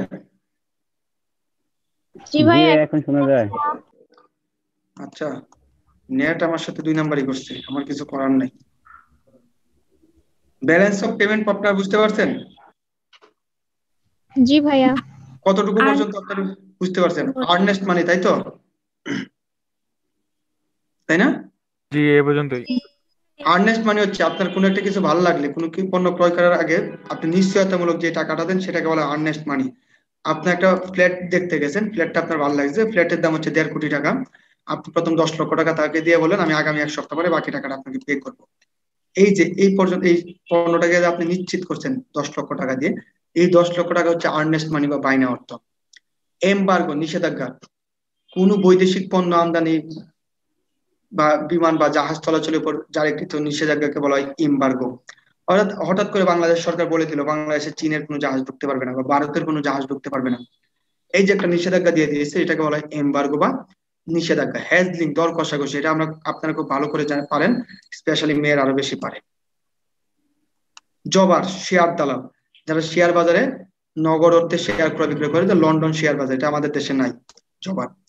গার্নিশ অর্ডার, আদালতের নির্দেশ, আদালতে কোনো নির্দেশ করলো যে এই চেকের টাকাটা ব্যাংক পরিশোধ করতে পারবে না, তাকে বলা হয় গার্নিশ অর্ডার। অর্থাৎ আদালত আপনার উপর নিষেধাজ্ঞা দিয়ে দিচ্ছে যে এই চেকের টাকাটা ব্যাংক পরিশোধ করতে পারবে না আদালতের পরবর্তী নির্দেশ না দেওয়া পর্যন্ত, তাহলে সেটা কি হবে? গার্নিশ অর্ডার বা আদালতের নির্দেশ। ট্রেডমার্ক বা ব্যবসায় প্রতীক, এই যে এক একটা মার্ক আমি আবার দেখাচ্ছি, ট্রেডমার্ক জিনিসটা কি?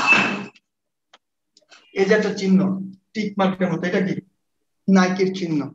এই চিহ্নটা দেখলে আমরা কি বলতে পারি? এটা নাইকি। এইভাবে বা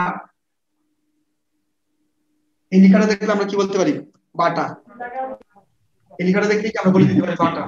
অথবা এই চিহ্নটা দেখলে আমরা বলে দিতে পারি এটা জিপি বা গ্রামীণ ফোন। এই যে জিনিসগুলো কি? ট্রেডমার্ক বা ব্যবসায়িক প্রতীক। ডাম্পিং, কম দামে পণ্য বিক্রয়, বিদেশি বাজার দখলের জন্য কম দামে পণ্য বিক্রয়কে বলা হয় কি? ডাম্পিং। যেমন আমাদের দেশে এখন বাইরের কি কি কোম্পানি আছে? মেরিকো আছে, ইউনিলিভার আছে।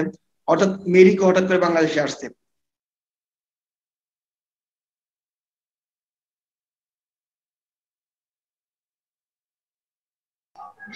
স্যারের নেট স্যারের সাথে দুষ্টামি হ্যালো করছে। স্যার, আবারও গেছে। স্যার ফুইরা গেছে। Okay bye.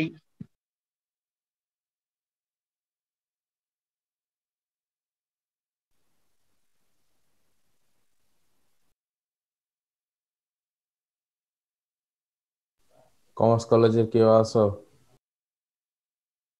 আমি আসি ভাই কোন আসি। কলেজ? চিনছি দোলা চিনছি। আমি তো চিনি নাই। তুমি চিনবা না? কত পোলামানি তো তোমার চিনি। আজ দোলান ফায়ার। চিনি রে ভাই, দোলা না তোমার নাম? চিনি আমি। দোলা তো অনেক ফেমাস। তুমি ইফতির ফ্রেন্ড না? হ্যাঁ হ্যাঁ, ইফতি, তারপরে ওই যে আরাফাত। আরাফাত, রাফিদ, ওগুলোকে তো থাকো, চিনছি তোমার।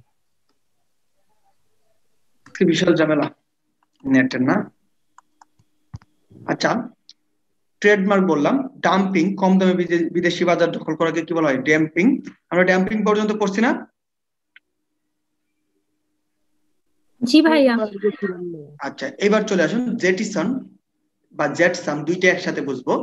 জেটিসন হচ্ছে আপনি একটা জাহাজে করে পণ্য নিয়ে আসছেন, পণ্যটি কি? হঠাৎ করে জাহাজ সমুদ্রে কোনো ঝড় শুরু হয়েছে, সামুদ্রিক বিপদ থেকে জাহাজকে রক্ষা করার জন্য যে পণ্য সমুদ্রে নিক্ষেপ করে ফেলে দেওয়া হয় তাকে বলা হয় কি? জেটিসন বা পণ্য নিক্ষেপণ। অর্থাৎ জাহাজকে হালকা করার জন্য কিছু পণ্য সমুদ্রে ফেলে দিবেন, তাকে বলা হয় জেটিসন বা জেটসন, পণ্য নিক্ষেপণ। পুরো প্রক্রিয়াটার নাম হচ্ছে জেটিসন। আর নিক্ষিপ্ত পণ্যটাকে বলা হবে জেটসাম। যে পণ্যটা আমি সমুদ্রে ফেলে দিয়েছি সেটা হবে কি? আমার জেটসাম। দুইটা ক্লিয়ার? জি স্যার। ডাম্পিং আরেকটা বার বুঝাবেন? হ্যাঁ, ডাম্পিং। ডাম্পিং হচ্ছে কম দামে পণ্য বিক্রি করে বিদেশি বাজার দখল করা। অর্থাৎ আমাদের বাংলাদেশে একটা কোম্পানি হচ্ছে প্রাণ, এখন প্রাণের প্রোডাক্টটা জাপানে বিক্রি করবে, জাপানে গিয়ে তারা কি করবে, তারা কি পণ্যের দামটা যা আছে তার চেয়ে 30% 40% কমিয়ে দিবে, যেন জাপানের বাজারটা তারা সহজে ধরতে পারে, কম দামে পণ্য বিক্রি করে, এটাকে বলা হচ্ছে ডাম্পিং। তারপরে ভাইয়া ওই যে হ্যাঁ বলেন। সরি, ব্যালেন্স অফ পেমেন্ট আর হচ্ছে তার পরেরটা আরেকবার বুঝিয়ে দিবেন। কোনটা? ব্যালেন্স অফ পেমেন্ট হ্যাঁ আর হচ্ছে তারপরে যেটা ওটা। আচ্ছা, ব্যালেন্স অফ পেমেন্ট আর হচ্ছে ট্যারিফ।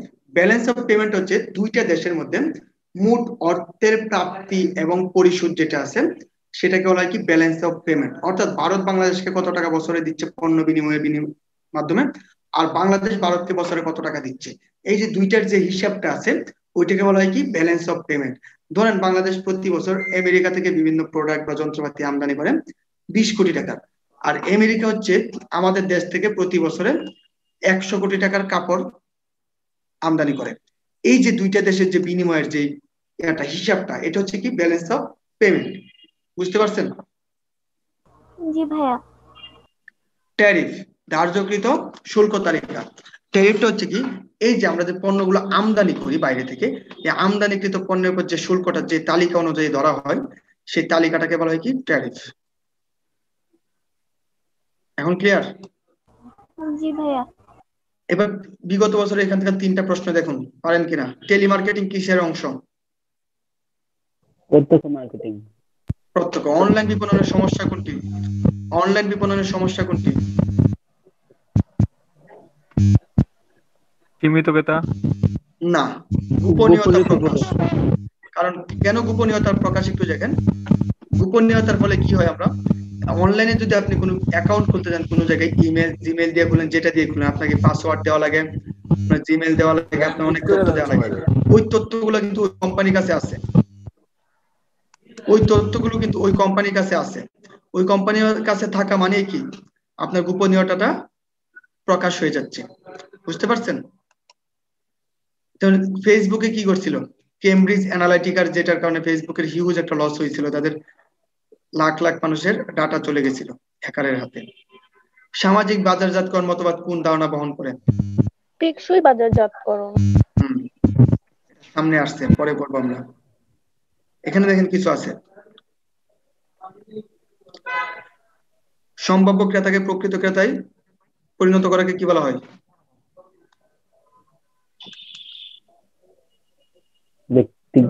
বিক্রয়। বিজ্ঞাপন বিক্রয়িতা। ব্যক্তিক বিক্রয়। আচ্ছা, বিক্রয়িকতা কৌশল না, এটা কৌশলের কথা বলা হয়েছে, নিজের কোন কৌশলটি, তাহলে কৌশল থাকলে হবে বিক্রয়িকতা। বিক্রয়িকতা বলতে কি বোঝানো হয়েছে? কোন একটি বিক্রয় বিক্রেতার গুণাবলী। বিক্রেতার গুণাবলী। কাজী তাসনিম, আপনি কি বলছিলেন? ভাইয়া বললাম বিক্রেতার গুণাবলী। হ্যাঁ। ব্যক্তিক বিক্রয়ের শেষ ধাপ কোনটি? Follow up. Follow up. আচ্ছা, ফলো আপটা আমি ভালো করে বলছি, আর বলা লাগবে না। ব্যক্তিক বিক্রয় কোন ধাপে বিক্রেতা ক্রেতার সম্পর্কে তথ্য সংগ্রহ করে?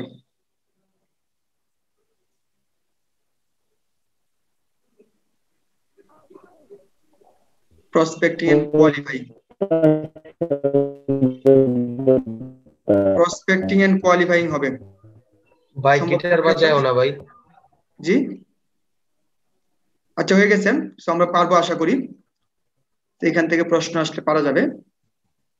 ব্যক্তিত্ব, আদর্শ বিক্রয় কর্মী কোন ধরনের গুণ? 11 নাম্বার।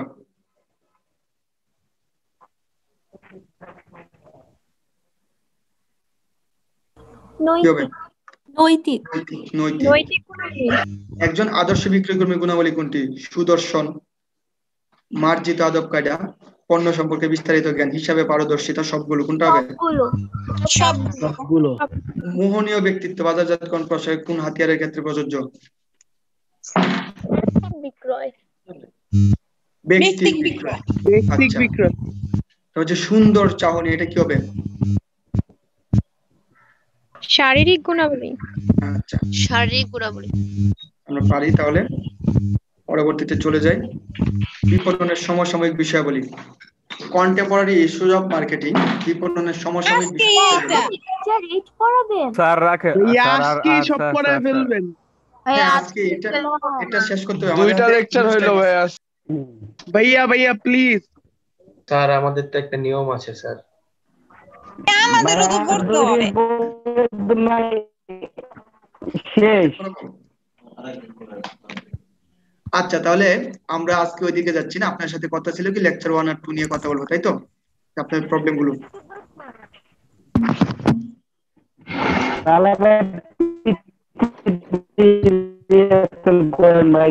সামনে লাগেন না।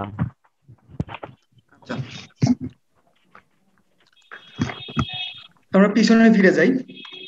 এতটুকু পর্যন্ত যা বলা হয়েছে এখানে কারো কোনো সমস্যা আছে?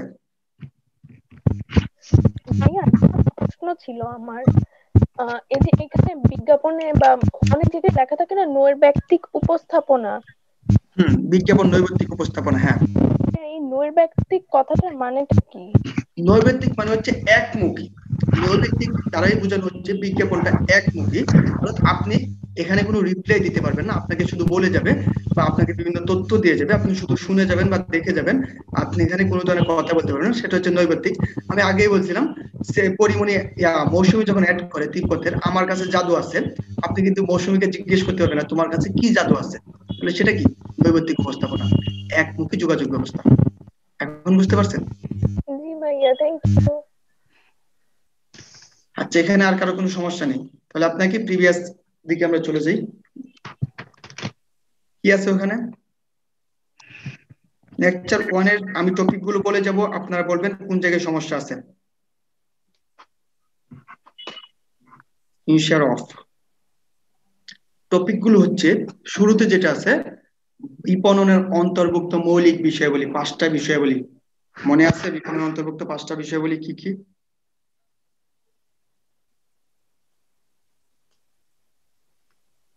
এখান থেকে ঢাকা বিশ্ববিদ্যালয় পর্যন্ত 3বার প্রশ্ন আসছে। প্রয়োজন, অভাব ও চাহিদা, এটা হচ্ছে 1 নাম্বার। 2 নাম্বার হচ্ছে বাজার, 3 নাম্বার বিপণন অর্পণ, 4 নাম্বার হচ্ছে ক্রেতা সন্তুষ্টি, ক্রেতা পেল সন্তুষ্টি। ভাইয়া অনেক নয়েজ হচ্ছে ভাইয়া। ভাইয়া বুঝতে পারতেছিলাম না কথা। জি ভাইয়া, আজ থেকে অনেক সাউন্ড আসতেছে ভাই। এবার বলেন লেকচার 1 এর শুরুতে যে টপিকটা আছে বিপণনের অন্তর্ভুক্ত মৌলিক বিষয়াবলী, এখানে কারো কোনো সমস্যা আছে?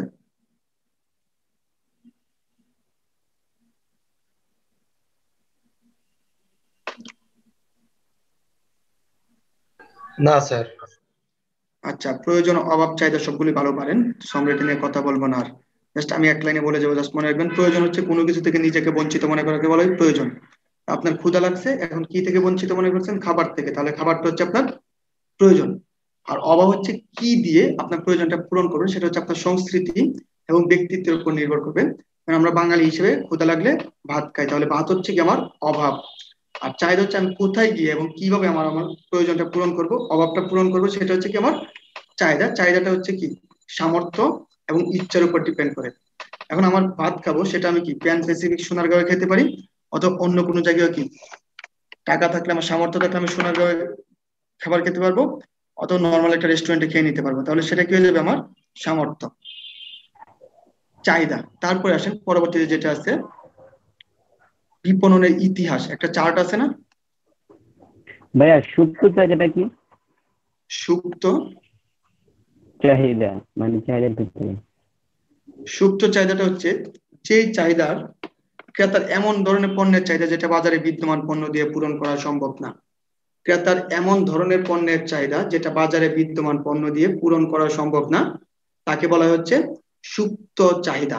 যেমন হঠাৎ করে আপনার এমন একটা গাড়ির চাহিদা হয়েছে, জ্যামে অর্থাৎ কোনো জ্যাম ট্যাম কিছুই মানবে না, সে উড়াল দিবে, জ্যামে পড়লে উঠতে পারবে, এরকম গাড়ি কি এখন আপনার দেওয়া সম্ভব? আমার বাজারে আছে বিদ্যমান নাই। তো বাজারে বিদ্যমান কোনো পণ্য দিয়ে যদি ক্রেতার চাহিদা পূরণ করা সম্ভব না হয়, আমরা সেটাকে কি বলবো? সুপ্ত চাহিদা। আর কোনটা?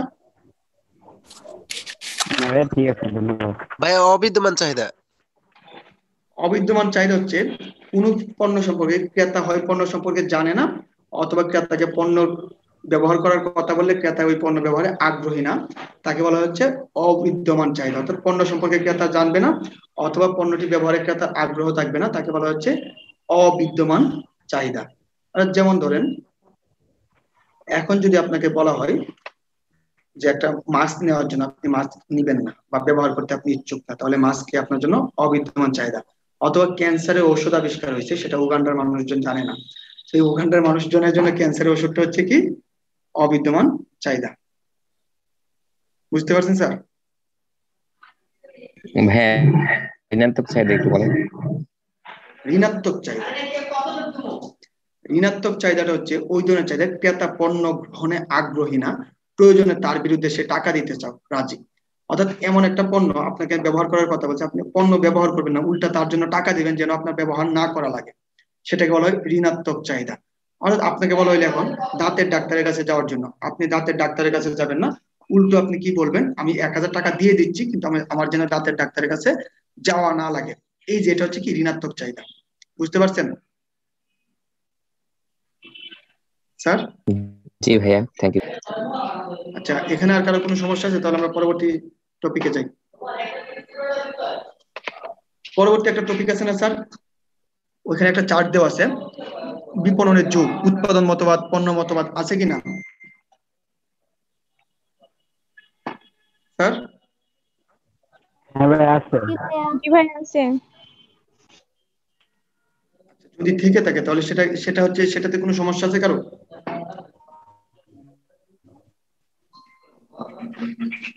ভাইয়া, হ্যাঁ, ঢাকা বিশ্ববিদ্যালয়ে বিগত বছর প্রশ্ন যে ওইটা হচ্ছে 18 আর 19 নাম্বারটা বুঝায় দেয়।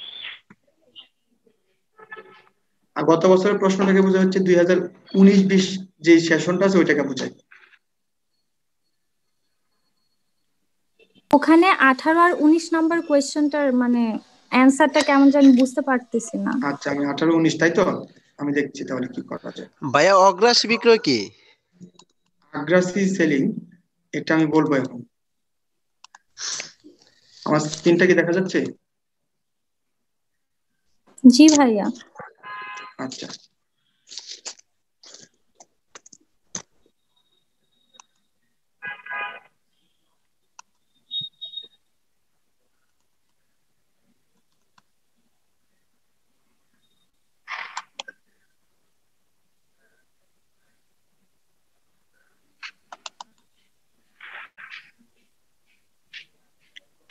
আঠারো 19 নম্বর প্রশ্ন তাই না? জি ভাইয়া।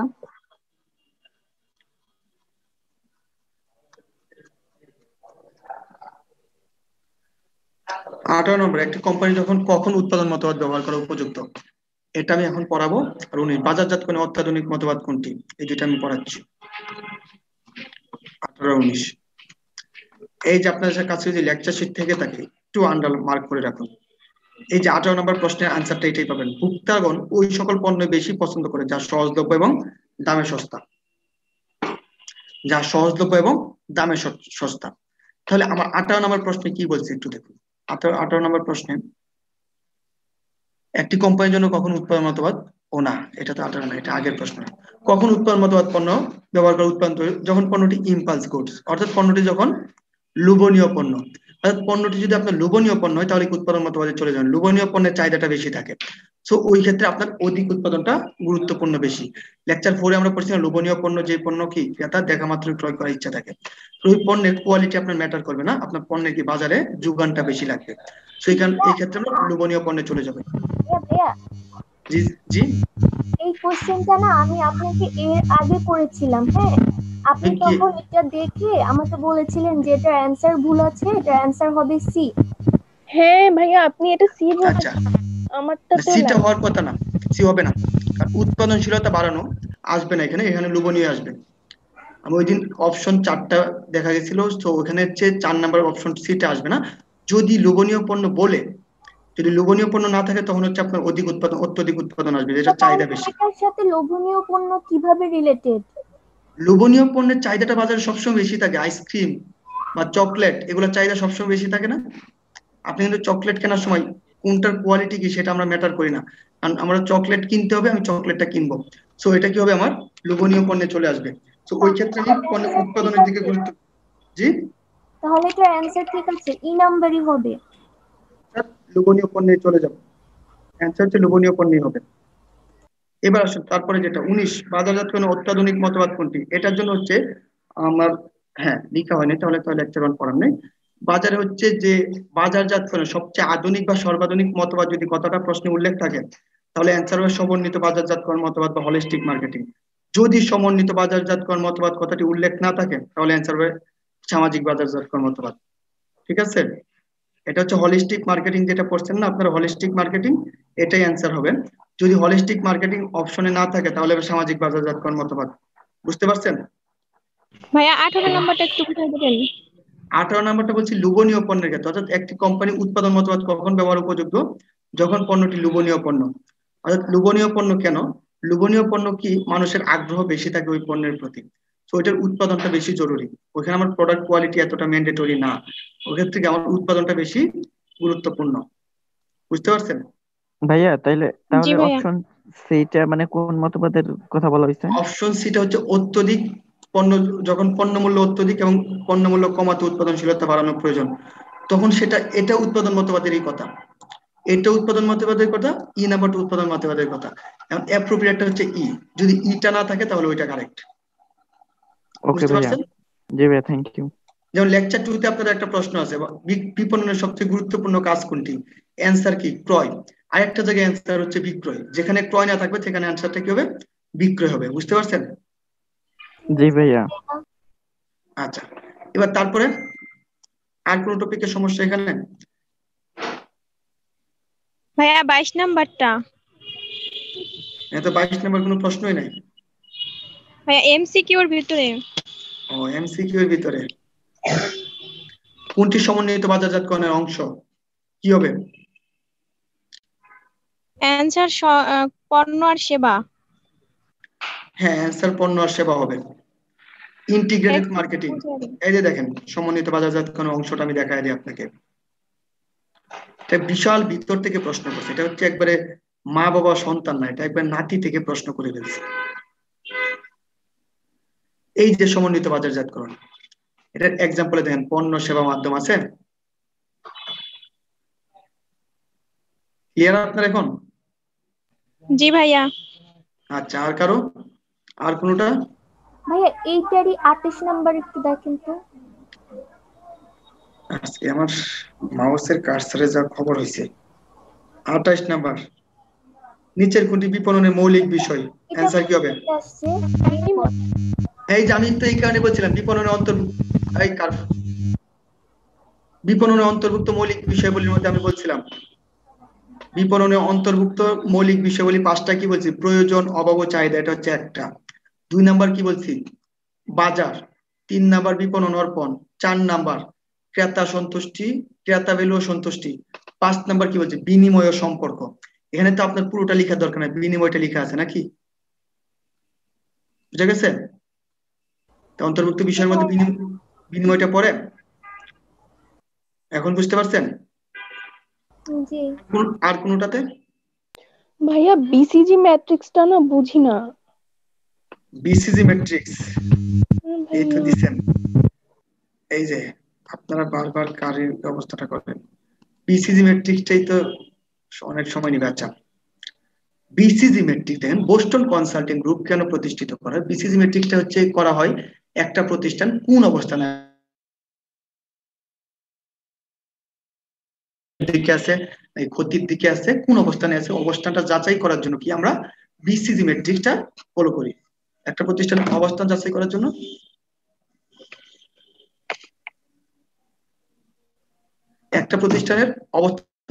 জন্য কি আমরা বিসিজি ম্যাট্রিক্সটা ফলো করি।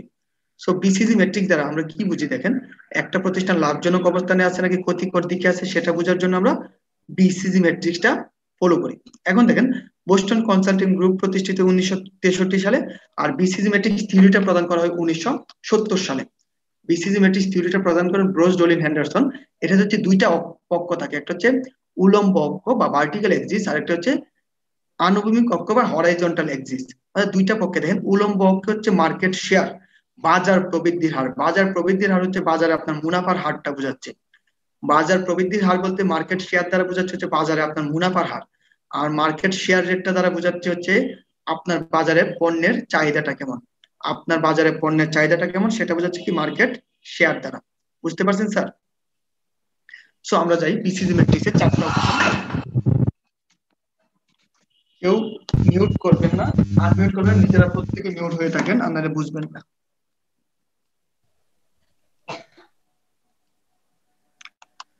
দেখেন বিসিজি ম্যাট্রিক্স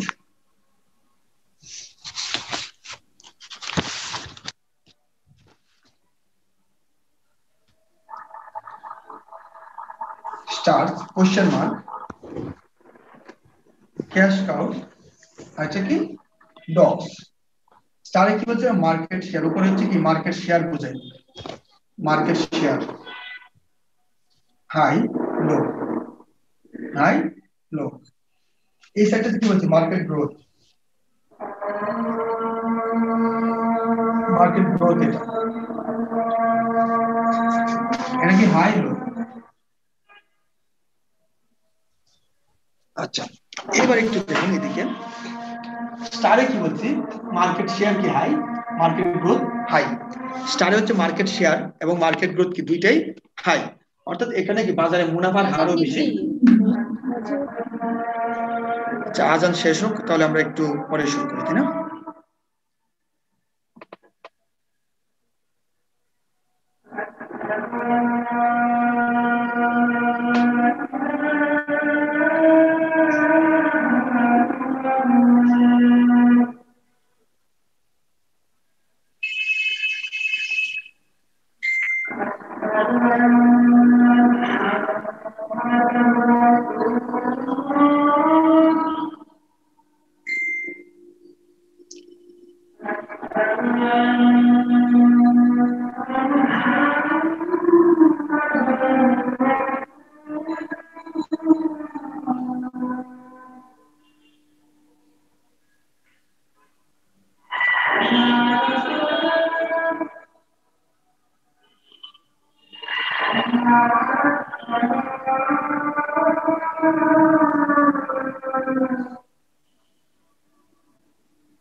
আচ্ছা দেখেন স্টারে যেটা হচ্ছে market growth high, market share high, অর্থাৎ স্টারের ক্ষেত্রে বাজারে তার মুনাফার হারও বেশি থাকে এবং পণ্যের চাহিদা বেশি থাকে, তাকে বলা হয় কি star.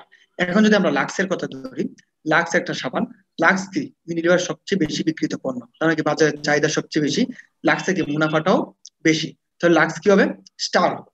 Cash cow market share high কিন্তু মার্কেট গ্রোথ কম, অর্থাৎ বাজারে চাহিদা বেশি বা বিক্রয় বেশি কিন্তু মুনাফার হার কম। বিক্রয় বেশি, মুনাফার পরিমাণ বলছি না, মুনাফার হার, মুনাফার হার কম, তাহলে সেটা কি হবে কি ক্যাশ কাউ। যেমন চালের বিজনেস, চালের বিজনেসের কথা চিন্তা করেন, প্রতি কেজি চাল বিক্রি করলে 1 টাকা 1.5 টাকা মুনাফা হয়, কিন্তু চাল কিন্তু প্রচুর বিক্রি হচ্ছে, বাজারে বিক্রয় বা চাহিদা প্রচুর বেশি, তাহলে এটা হবে কি মার্কেট শেয়ার। এখন এটা নিচে লিখে রাখুন, এই ধরনের বিনিয়োগ থেকে প্রতিষ্ঠানের নিয়মিত অর্থ আসে, এই ধরনের বিনিয়োগ থেকে প্রতিষ্ঠানের নিয়মিত অর্থ আসে। এই দুটো বুঝতে পারছেন স্যার?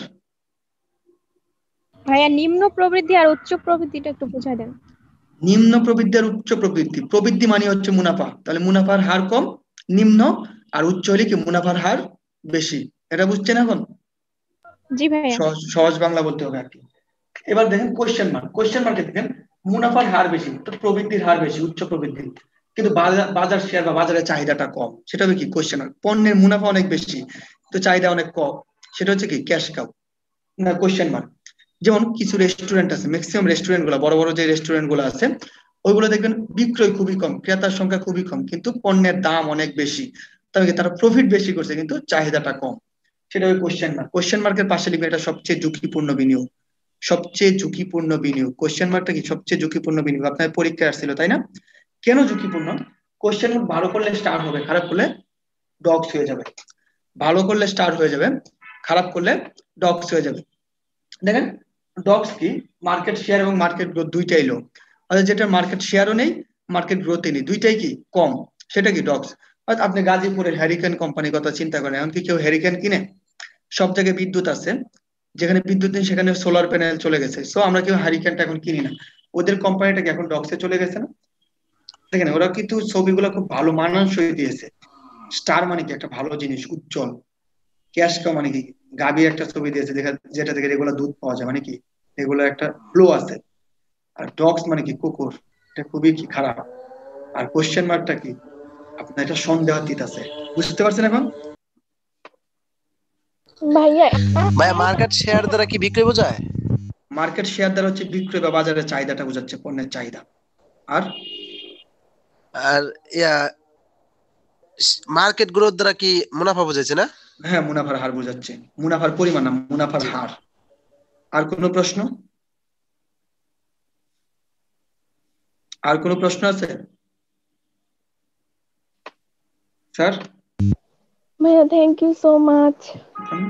এটার 4টা কৌশল ভাইয়া আছে, এটা 4টা কৌশল আছে, এখানে 4টা কৌশল এখানে ভালোভাবে দেওয়া নাই। আপনার যে মার্কেটিং 7P বইটা আছে, বইয়ের পেজ নাম্বার 7 এ খুব সুন্দর করে দেওয়া আছে 4টা কৌশল, বইয়ের পেজ নাম্বার 7 এ, তো ওখান থেকে পড়ে নেবেন। আর কোনো প্রশ্ন?